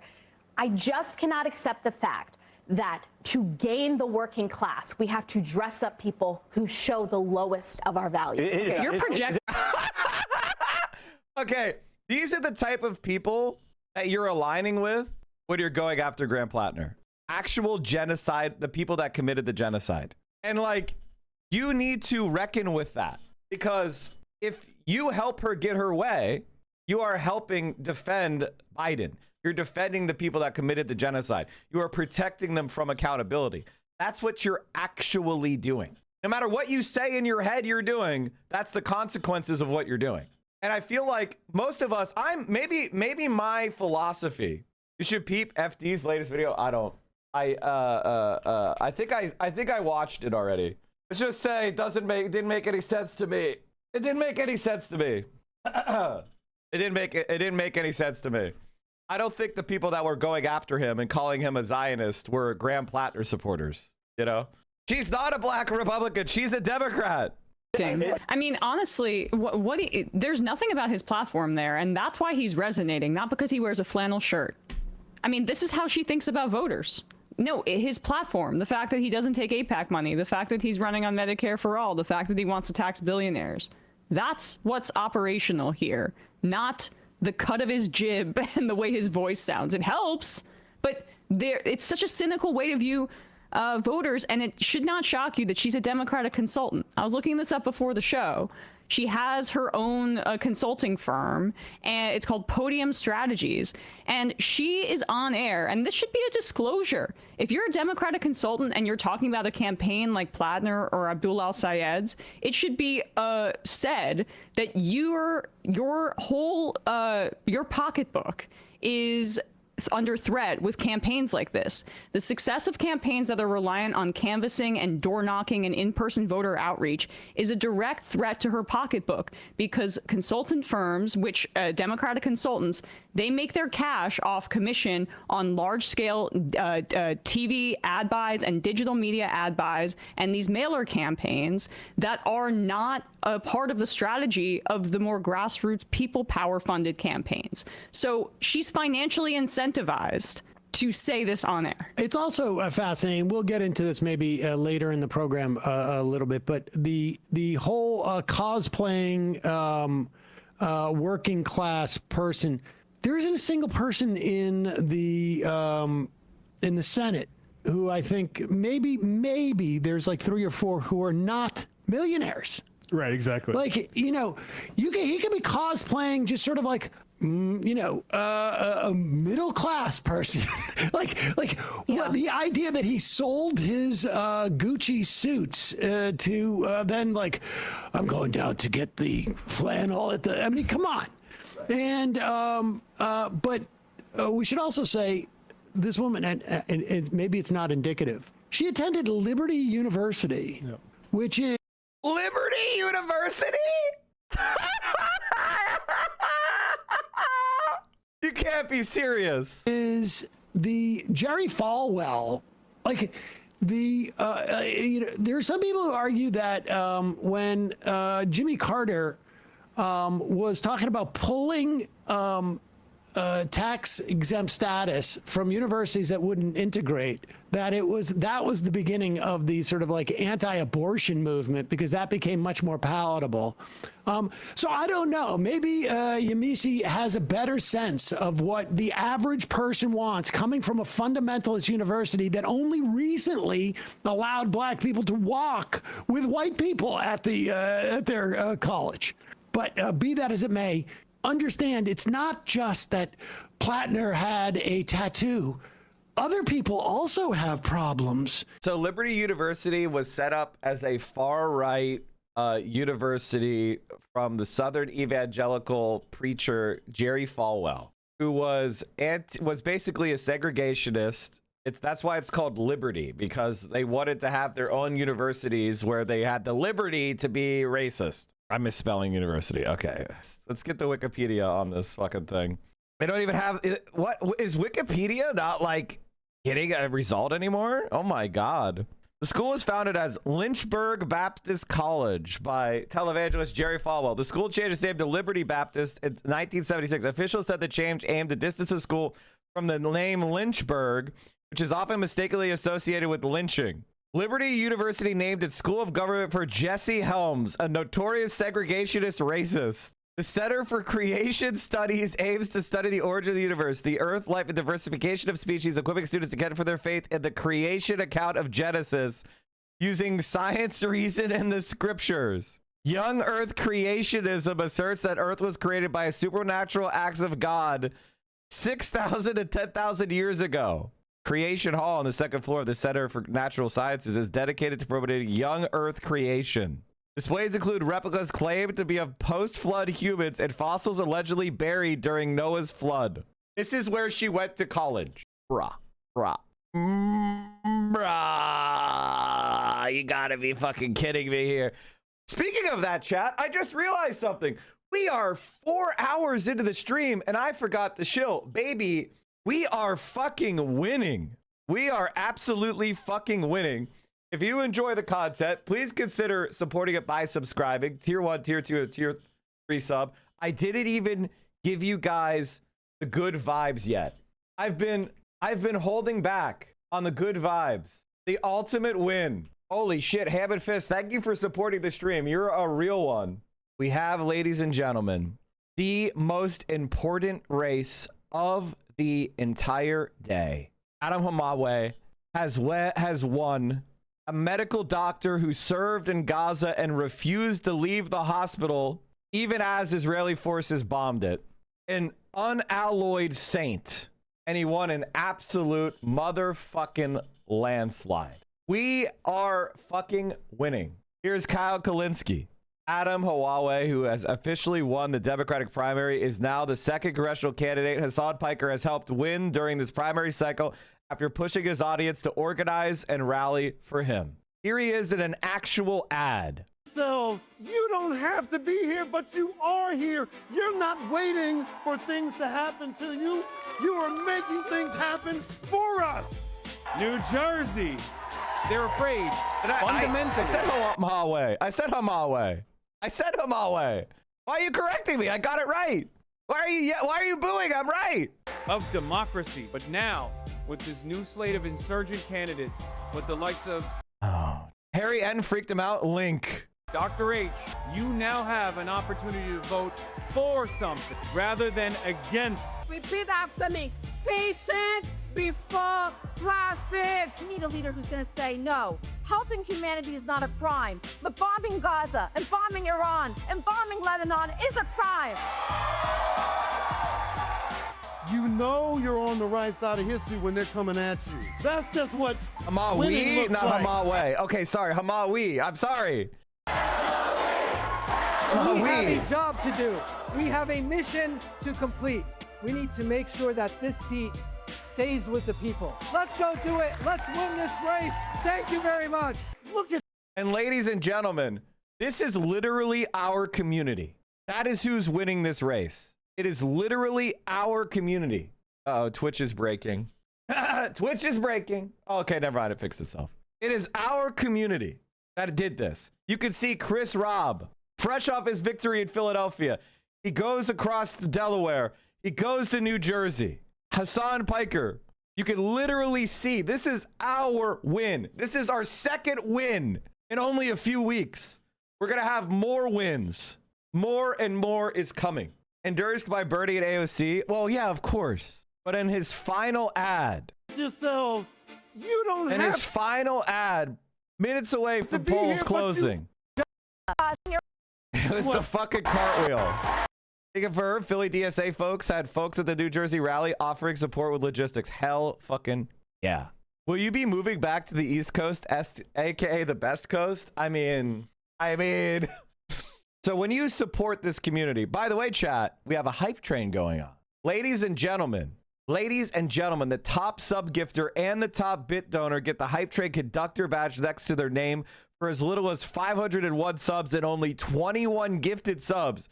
You too could get the hype train conductor badge, a golden locomotive next to your name. An incredibly amazing and beneficial and prestigious badge. I want to move to New York City so bad. It's easier to be a streamer in LA, but Philly and Pittsburgh are so much better places to live. I mean, listen, LA is an amazing city. I want to help fix LA, man. Graham Platter released a new poll, 49, 45, 6. Yeah, I mean, it didn't change anything. It didn't change anything. Of course. So let me thank the gifties. Jaeger Larson, thank you for the 5. Hammond Fist. Snowflake Ninja X, thank you so much for the 10. Soviet Cranberry for the 5. Socialism or Barbarism, the 5. Barn Match, thank you for the 5. King Token, thank you for the 5.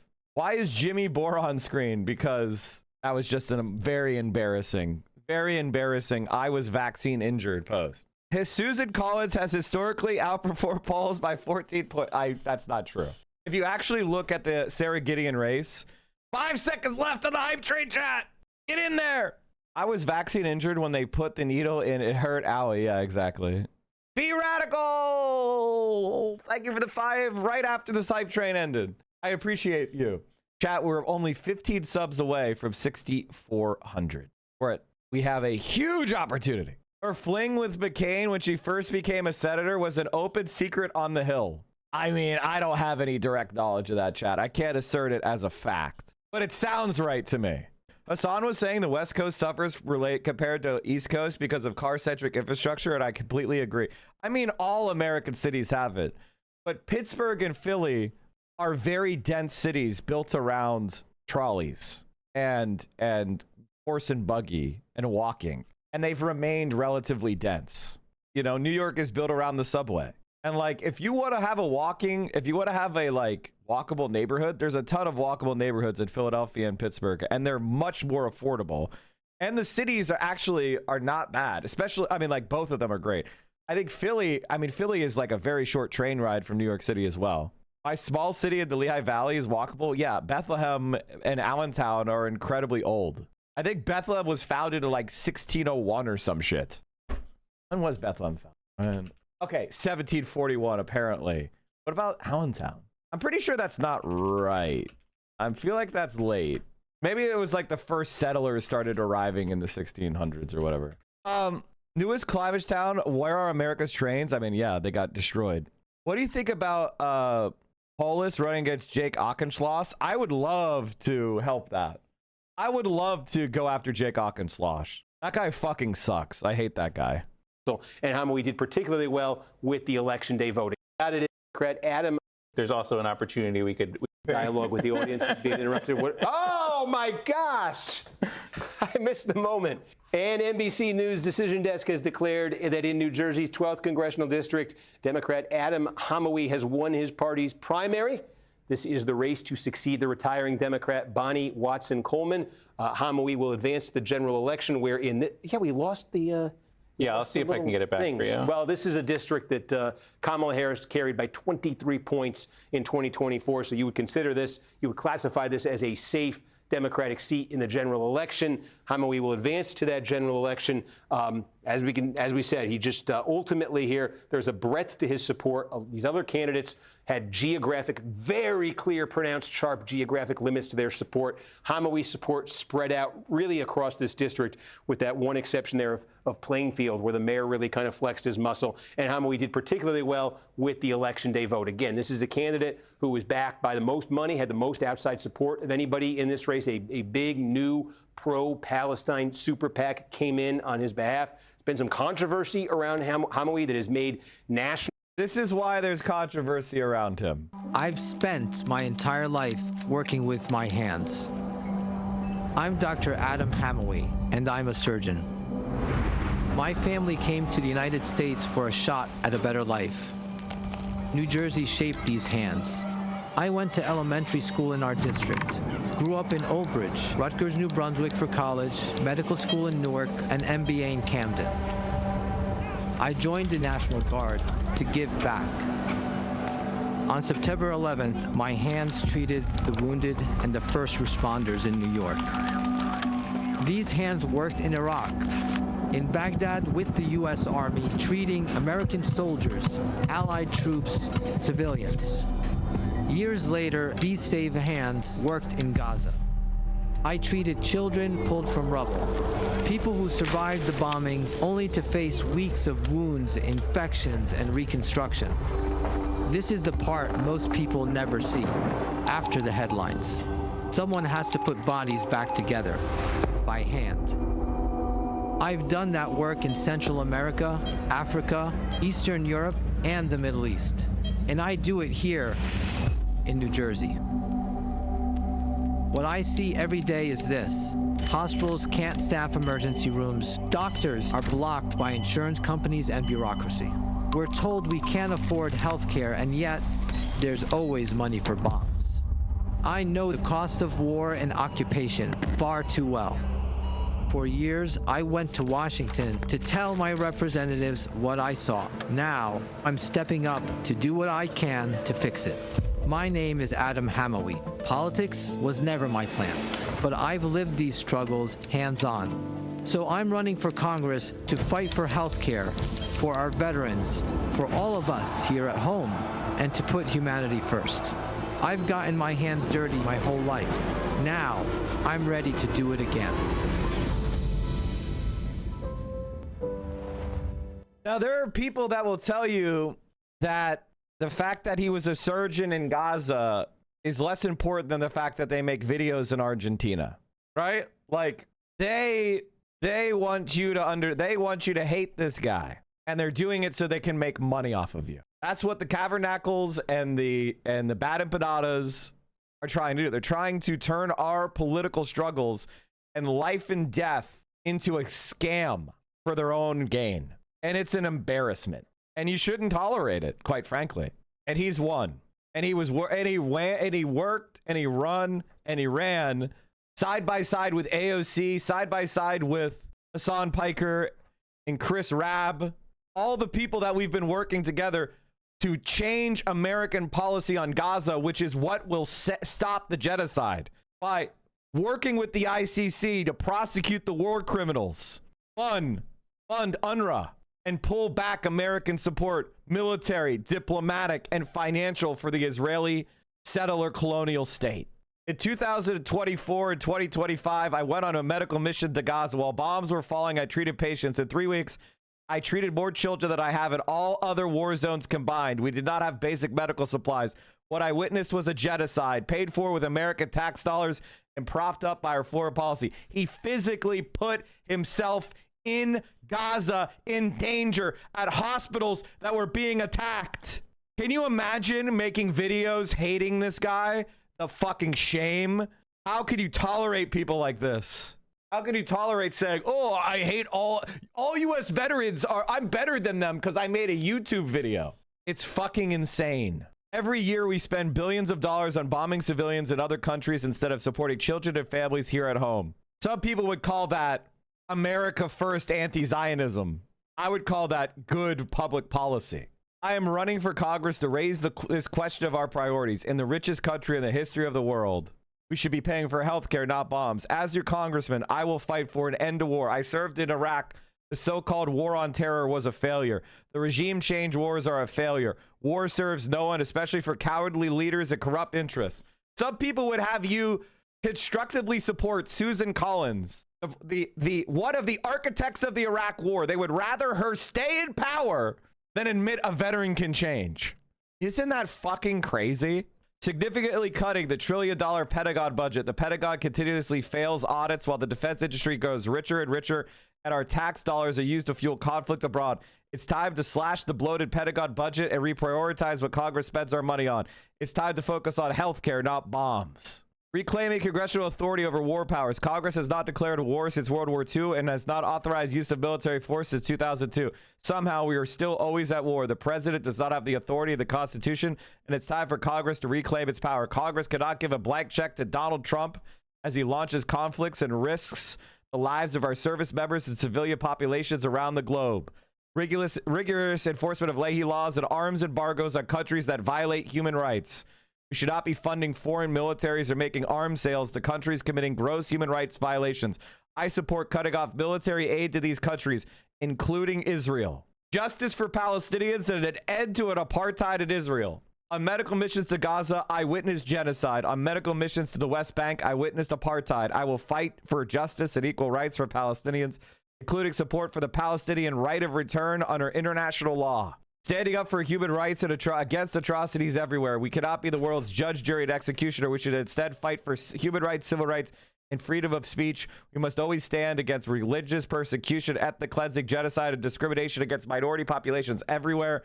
A human rights first foreign policy is critical to achieving justice and peace. And again, you know, at the end of the day, you have a fucking saint. If there's anybody in the entire world that is close to being a saint, it is him.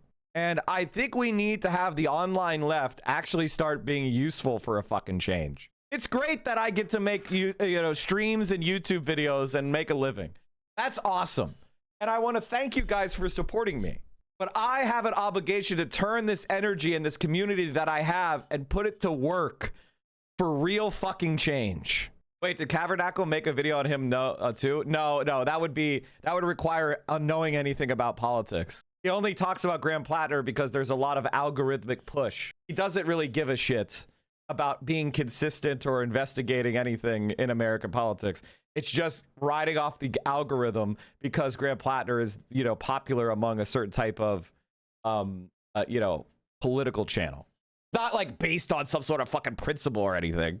It's going to be so funny when these rats are like making all their videos about AOC every day. I wonder if they're going to do the Jimmy Dore shit. Or if they're going, I think that's what's gonna end up happening, right? Like they're all gonna be Jimmy Dores, right? In the year. But AOC is like, we gotta end the genocide and cut off Israel. They're gonna be making like that's why you have to vote for whoever the equivalent of Tulsi Gabbard is. Or they're gonna be telling you that, maybe.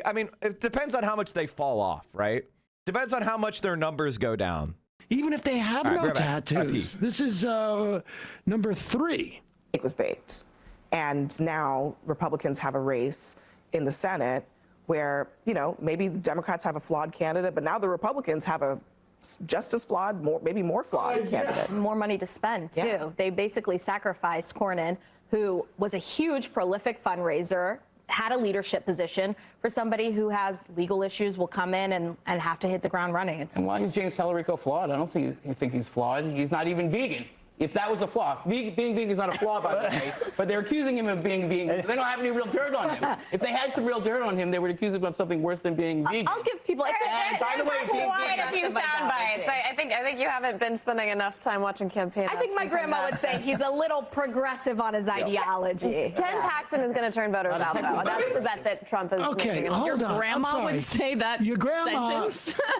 Your grandma might say he's a little progressive on his ideology. Now, on one hand, we don't want anybody with tattoos. On the other hand, we don't want anybody who's a little progressive on their ideology. So on one hand, she's concerned that ostensibly Graham Plattner is a Nazi because of his tattoo. But on the other hand, she has a problem with James Tallarico because he's like want to protect trans kids, and he talks about billionaires. I mean, but you understand the game here that is being played. Yes. Can I just make a quick note? This is a still from an interview where she's talking to the Fox News Sunday briefing folks about Afton Ben, the progressive in Tennessee, and how she was against country music. Look, I mean, we are watching the white-knuckled grip of the Democratic consultant class out here in the last moments, realizing and what kind of Democratic consultant goes on? I mean, look, and here's the bottom line. Plattner's the nominee. And if you have a problem with that, then you're mad at Chuck Schumer and Janet Mills, who got into that race, scared every other candidate out. Every reporter in Maine will tell you this. There's a reason why there's a dozen people running for governor on the Democratic ticket. It's because all those people were going to run in the Senate race, or half of them. But Janet Mills scared everybody out because Chuck Schumer was going around bigfooting everybody. And the only person he couldn't scare out of the race was Plattner because Plattner was already in it. So if you're mad that Plattner's the only candidate, you're mad at Chuck Schumer. But then you got to get over yourself and realize you have a choice. Because in 1 week, Janet Mills is not going to increase her polling by 45% or whatever it is. I only suspended my campaign. That's what she's saying. Please, maybe vote for me. And so the bottom line is you either get on board or you start campaigning for Susan Collins. Vote blue no matter who, bitch. Vote blue no matter who, bitch. Eat it. And also the Tallarico thing, it's betraying what I just said, because Tallarico isn't some like barn burning leftist. Of course.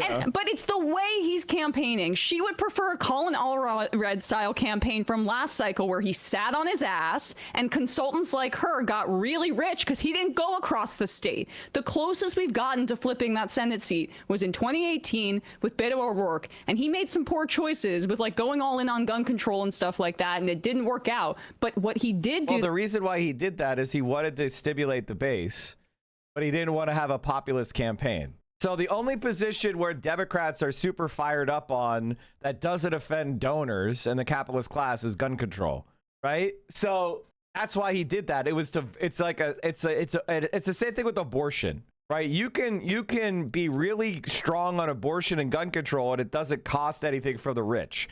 Plenty of rich people are for abortion and for gun control. But the moment you start talking about economic redistribution, well, then the donors start getting mad. Emma Marxism, I am an advocate of Emma Marxism.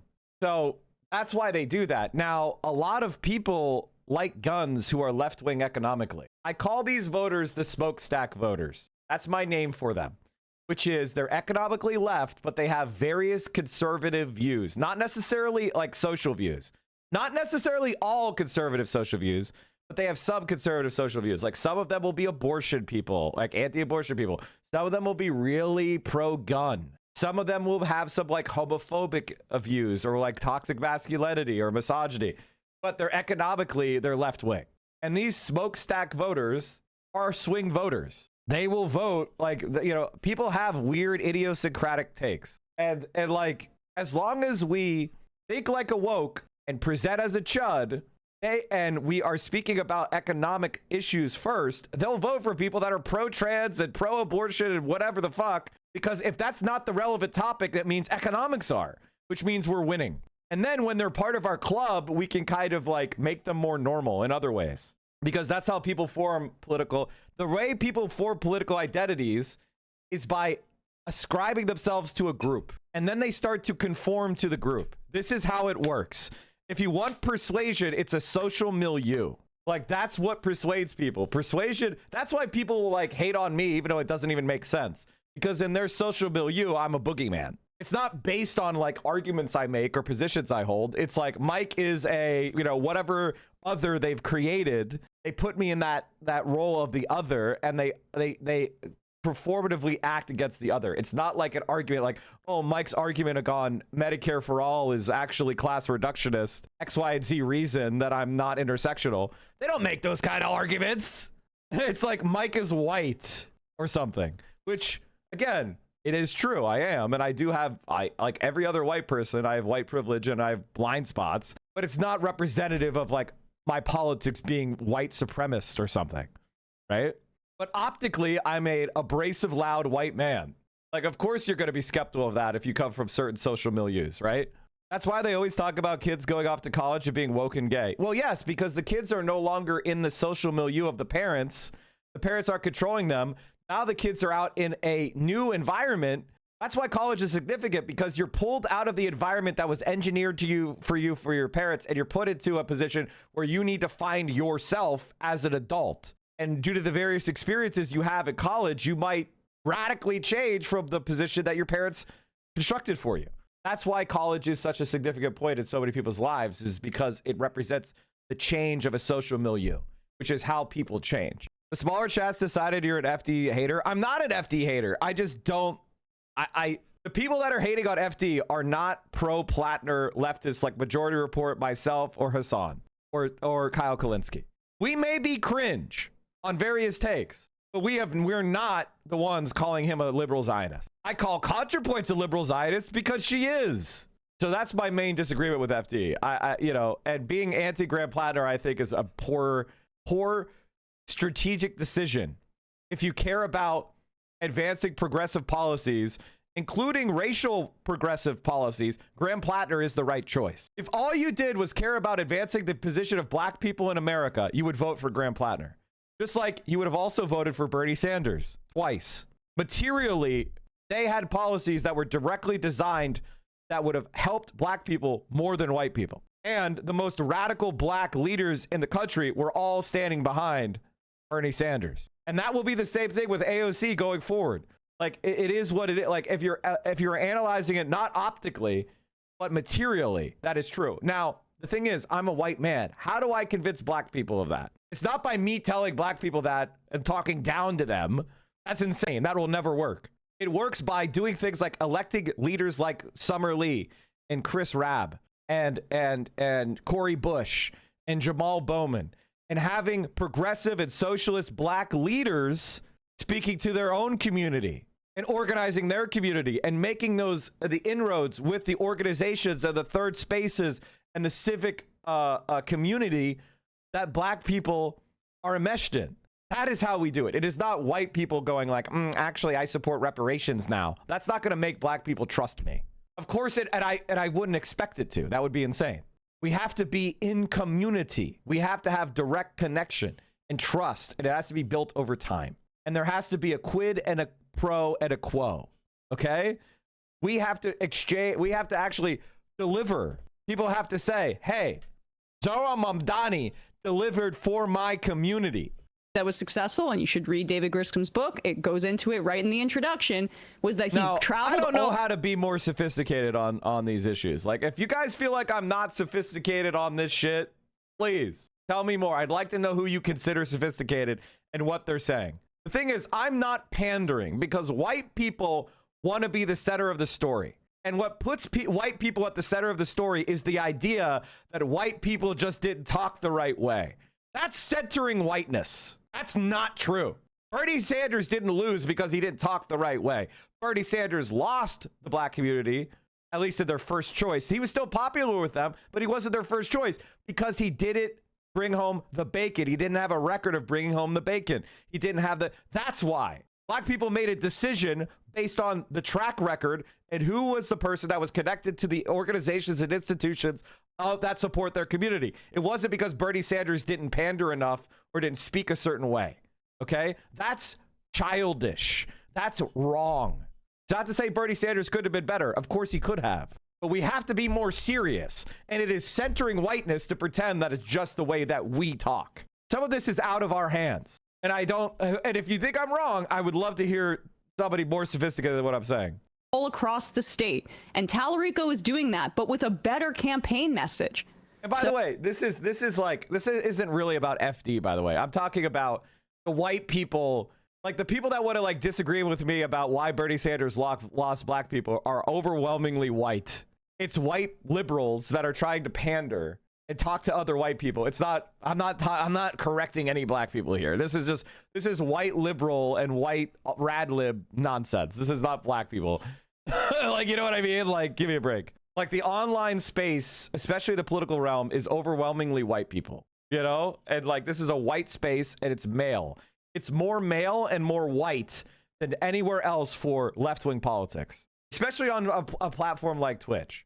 Now, again, how are we going to build from there? The problem is, like, to be successful on Twitch, in a certain sense, you have to be successful with white people because it's a white platform. We need to bring, like, you know, our platform has not made inroads as a home for black political spaces. And so a lot of that, building that up, isn't just like having me watch them, although of course I would. It's about bringing new people to Twitch and making it hospitable to them, but not in a way that white liberals want to do it, because white liberals are always centering themselves. There is a clip of Cori Bush on the verge of tears where she was with us all talking about how he has so many people who support vocally but don't show up to volunteer and donate, and how important it is for people to really show up. Yes, of course. Can you give me a clip of that? Oh, like... But this is just like, this is more of the same. Here is CNN panel. There are a lot of community organizers, young black community organizers, who are doing amazing work,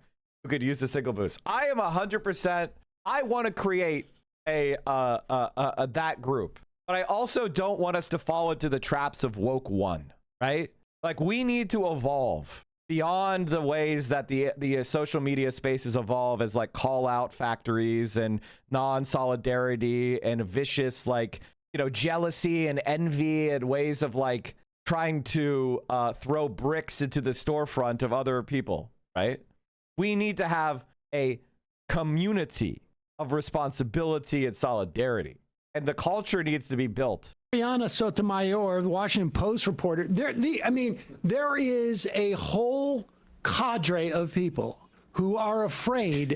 I come to this community because of FD, and as a black man chatter, I completely agree. And I don't like Graham personally because I would not trust a white man that got that tattoo, but he has great policies, especially relative to Susan Collins, and I would vote for him even if I could, and I offer very critical support. Exactly. But right now he needs the support. Less critical and more support, right? Because we're fighting against the Zionists. It's not to say that we don't have our problems with him and we don't have our disagreements, but it's like, when you see somebody getting shot at, you don't go to them and be like, you know, the way you built your foxhole, I don't know that I could support you. The foxhole, you know, it doesn't have a good angle from the southwest exposure. I don't think you're built. You grab a gun and you shoot at the other side, right? Like, you're not sitting there spending all your time nitpicking the people that are under fire.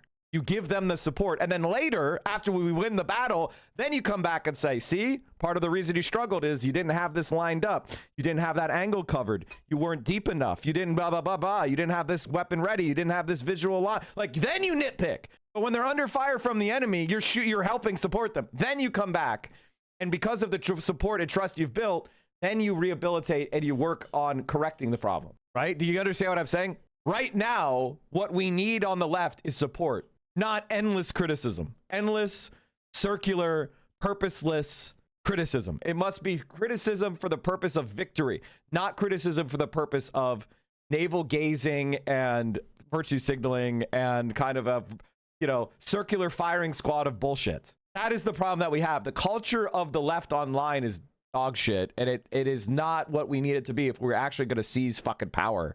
We need a community with leaders that are acutely aware of and good at identifying malignant narcissistic tendencies. I think narcissism is a big issue that keeps us from effective collectives, and a big part of it, what made woke one. I couldn't agree more.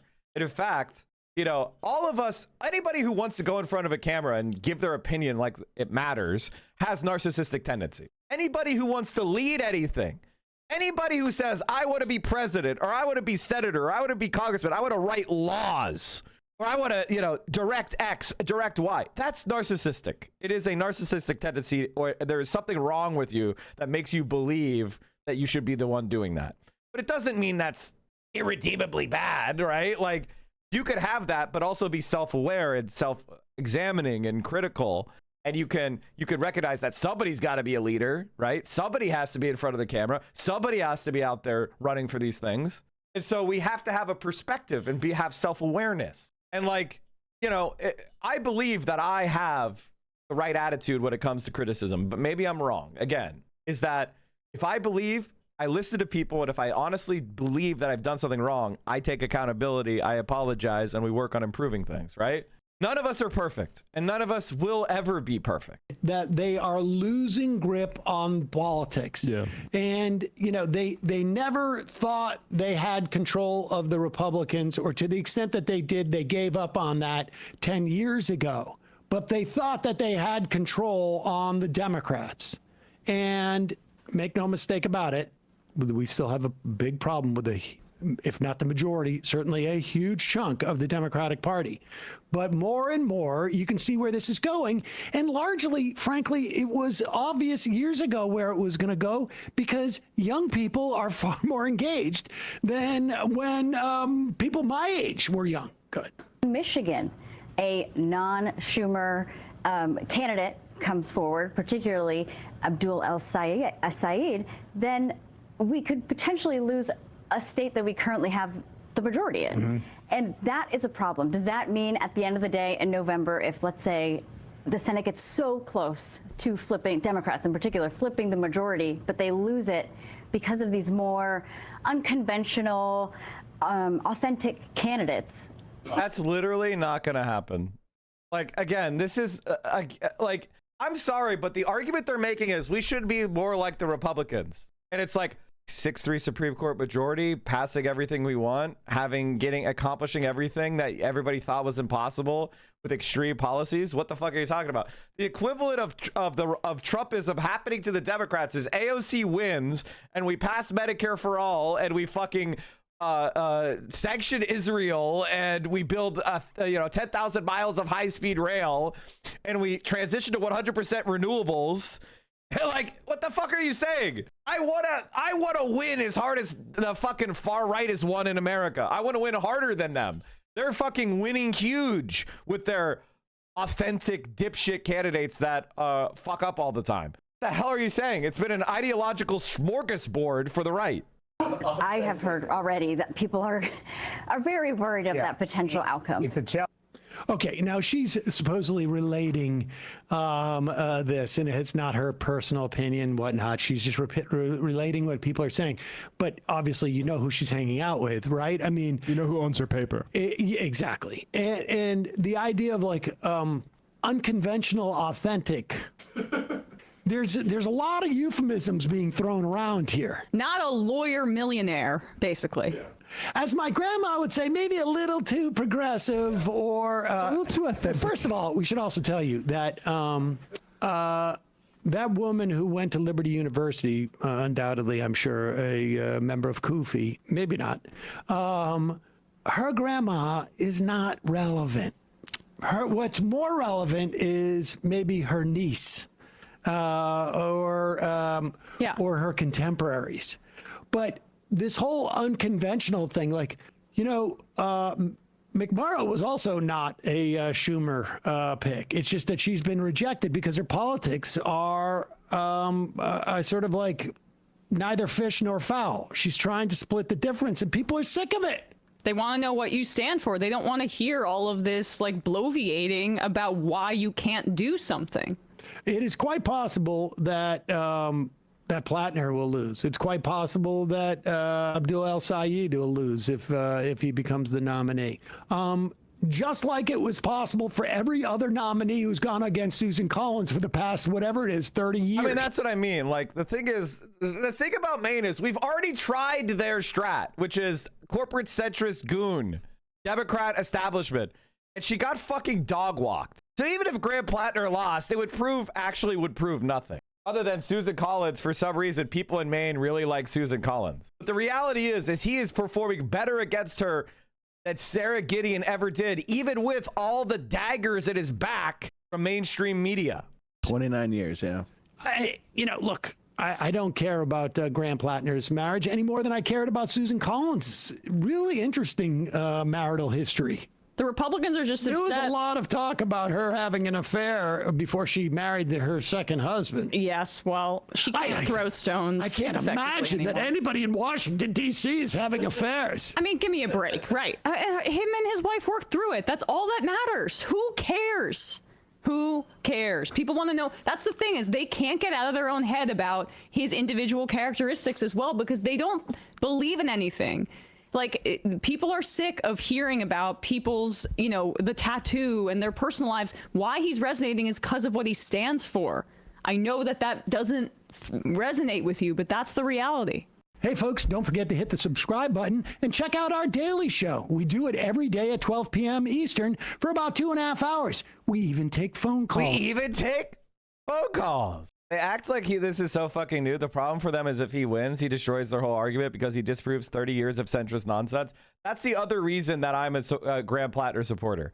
First of all, I mean, I'll be personal. First of all, I'll be completely honest. I'm more willing to believe him because he says he's a Majority Report fan. And he says that Michael Brooks changed him. That's one of my friends. This is one of, like, he is directly connected to our movement. He is the result of the content that we've been putting out. And so, like, I believe, I am more inclined to believe him. Call that bias. It is what it is. All right, chat. I wanted to show you this video from the New York Times because it's fucking insane. Basically, the U.S. is using super expensive weapons to kill kids. So this is a satellite image of a part of Lamert, which is a city in southern Iran. If we zoom way, way into this building here, which is a kids' recreational center, the only damage that I can spot is this very small hole in the corner of a building. But for the rest, I don't really see a lot of damage. There are no craters, there are no collapsed buildings. And that's very curious, because despite Pentagon denials, we found that this is the site of a deadly US missile strike. At this recreational center alone, at least 4 kids were killed as they practiced volleyball and soccer. Overall, US strikes killed at least 21 civilians in Lamert. My name is Christian Triebert and I work on the Times' visual investigation. We often look at satellite imagery to look for clues about what's happening on the ground. We've looked at a lot of places where bombs or missiles have struck. And usually we see these kind of craters, we see these kind of collapsed buildings, and right now we don't see any of that. Just a hole in the roof. The reason why it's just a hole is because the strike on Lamert was made with a new type of US weapon. It's called the Precision Strike Missile, or PrSM. The military has touted it as a next-generation long-range precision weapon. These PrSMs don't even make direct contact with the thing they're targeting. They don't always cause major structural damage, but their blast still easily tears through streets, homes, and people. The day we're looking at is February 28th, the first day of this latest war launched by the United States and Israel against Iran. That morning, a school in the city of Menab was struck in a US attack, killing at least 120 children. 6 hours later came the strikes on Lamert. Here are 3 videos filmed as the missile struck. Each shows a different explosion. Let me show you this one frame by frame. We can see how the blast occurs in midair and how the missile itself doesn't physically hit its target. Look at this one. You can actually see the missile itself, and the same thing is happening. It explodes midair. The Department of Defense denied attacking Lamert that day and suggested instead that what we are seeing are Iranian weapons striking the city. We found this wasn't true. And throughout this day in Lamert, we see the specific hallmarks of PrSM missiles in use. This is promo footage from the manufacturer, and what we can see in this animation is a PrSM missile coming in. And when we go through it here, you can see again that it's exploding midair right there. It's basically sending a blast of 180,000 pellets in every direction. So what makes the weapon so lethal is not so much the impact of the missile itself. So it's like a super cluster bomb. It's basically like canister shot. Or the detonation, although that's certainly deadly. It's the blast of pellets that comes next. This matches with what we saw happen in Lamert. What the US military intended to hit using this weapon in this location, we don't know. But the PrSM strikes we identified happened approximately here and here in residential areas, and here at the recreational center. This center is right next to an Islamic Revolutionary Guard Corps compound and other buildings used by security forces. So these buildings may have been an intended target, but we weren't able to determine whether they were damaged. And we found no evidence of military casualties. The effects on the surrounding community were unmistakable. Most of the images I'm going to show you are from Iranian state media. We analyzed each one of them to verify their authenticity. In one photo alone, for example, I counted at least 2,000 impact points on a single stretch of road, perforating these civilian cars, this oil truck nearby. And here's a photo showing a whole block of businesses that were hit. It's a beauty salon, real estate agency, a travel agency. And here's a row of homes. I counted at least 700 impact points, hitting them just in the parts you can see in this photo. There's likely way more impacts. We can see the same pattern near this strike. Several more homes were clearly hit. We weren't able to travel to the city, but we spoke to Negin Bagheri, an Iranian journalist. She was able to interview families of the victims, and using what she found, along with reports from social media, a picture emerged of the casualty. The youngest person killed by the attacks that day was struck by shrapnel while playing in front of her house, 2-year-old Avina Barzagar. And then there's the recreational center. A girls' volleyball team was practicing there when one of the missiles hit. At least 2 of them were killed and more were injured. The same missile sprayed pellets over this field during a kid's soccer practice. 2 children and their coach were killed. Pellets also reached across the street to this blood transfusion center. The building's security guard's son was waiting out front when he was struck and killed by shrapnel. We verified a total of 21 deaths. Local health officials also said another 110 people were injured. The use of PRISM missiles in combat is so new, and our access to what's happening in Iran is so restricted that there's still a lot we don't know about how this weapon is being used, what kind of targeted striking, and whether they may have caused more civilian casualties. But it appears the US military firmly believes in the weapon's usefulness. The army is looking to quadruple its budget for the PRISM missile next year. To read more of our reporting on these strikes and how we determined that PRISM missiles were being used despite the US military's denial, visit nytimes.com/visualinvestigation. So in other words, the United States lies a lot, especially when it kills kids. Who fucking knew? And one of the major stories that is emerging, chat, I don't know if you guys saw this, but oil prices are surging, and the stock market is having a nice little haircut today. After a few weeks of like run up based on optimism over ceasefire, oil is starting to run back up to $100 a barrel. Remember how I said every time it gets over $100 a barrel, there's suddenly some rumor of a peace deal, and it makes it go down again? Like, how many times? Look at this. Look at this shit. Price runs up. Oh, we're gonna have a peace deal. Crash, crash. Oh yeah, it looks like no peace deal. Oh god, no peace deal. Oh wait, there's about to be a peace deal. No peace deal. Oh no, there's about to be a peace deal. No, yeah, we're about to sign it. It's really getting really good. Oh well, no, never mind. We're bombing again. No peace deal. We have now seen this exact behavior happen over and over and over again.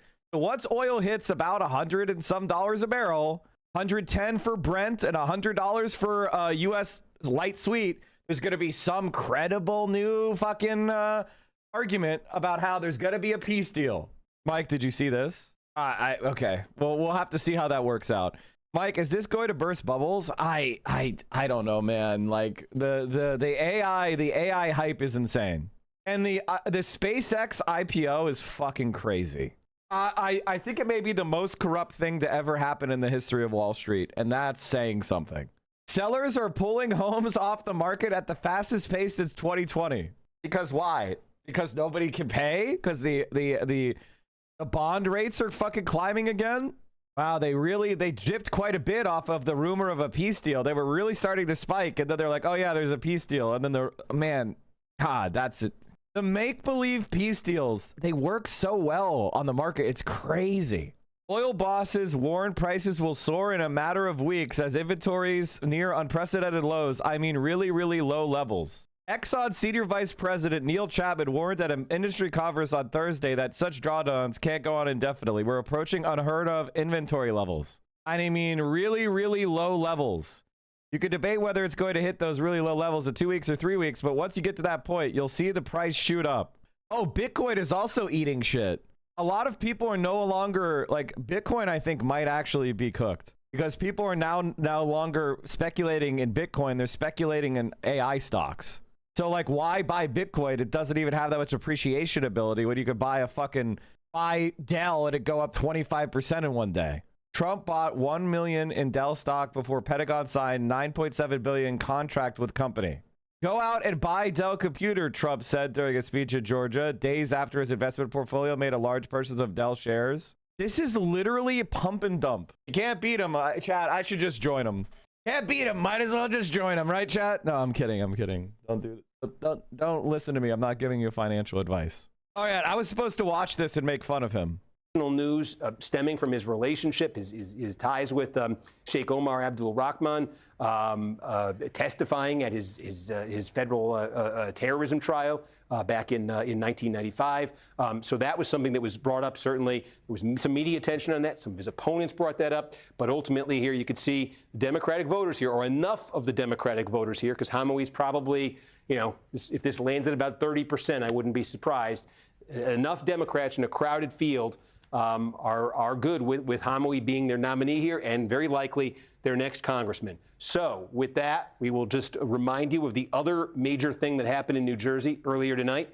7th District, Tom Kean Jr., the Republican here, Rebecca Bennett, as the polls had suggested, nominated as the Democratic candidate. It will be Bennett. It will be Kean in the general election. With that, I'm going to move off of New Jersey. We're going to say, we're going to wave goodbye to the Garden State, okay? We say we've paid enough tolls, but we enjoyed having you pump our gas for us. And we're going to go out to Iowa, where, again, to recap what just happened here, Josh Turek, state representative from Western Iowa, nominated by the Democrats for the U.S. Senate. He's going to oppose Ashley Hinson, congresswoman. She easily, as expected, wins her primary. Potentially a competitive race this fall. Democrats would like to make it a competitive race this fall. But again, this is a state that Donald Trump carried by 13 points. And just to underscore the situation for Democrats here nationally and how this fits in, if you do the Senate math, right, maybe we'll just put it up on the screen here, where the Democrats, they want to take the Senate, they need to flip 4 seats, right? So what are the first thing they got to do is they got to hold on to Georgia. That's no guarantee Democrats are holding on to Georgia. They got to hold on to Michigan, right? Michigan's got that Democratic primary on August 4th. We'll see what happens there. There's no guarantee Democrats are holding on to Michigan, and the outcome of that primary. Okay, here's what I will say. I'm taking even money bets for anybody who's betting against the Democrats in Michigan or Maine. I'm taking even money bets on any of those. If anybody wants to bet on the Republicans winning Michigan or Maine, let me know. Even money, like even money bets, because that is dumb as shit, and it's going to be very funny if people. It's going to be very, very funny if people actually legitimately try to advance that as an argument. Basically, they're just ideologically right-wing. The funniest thing is the Republicans haven't had haven't won in Michigan in 21 years. The idea they have one in a historic blue wave is insane. The guy just lost in 2020 or 2024. He just lost while Trump won the state, and he's running again. You think he's going to win in a fucking blue wave year? Give me a fucking break. Trump also invested in Boeing and Micron. Is Trump the new Nancy Pelosi? Yes. Yes, he is. All right, chat. I'm going to call it there. Make sure that you guys are checking out the newest episode of Reaction Podcast. If you want to hear more Mike from PA takes, it's pretty fun. New video, brand new video. Vietnam is cooking. Go check it out, chat. Go check out Vietnam is cooking. Make sure you like and comment. When you comment, make sure you comment about the contents of the video, not just here for the algo or anything like that. That shit doesn't work. Say something like, America should invest in high-speed rail too. Anyway, thank you guys, gals, non-binary pals. I am all done for today. You guys are the best. Thank you for all the support. We're very, very close. We're at 63.97.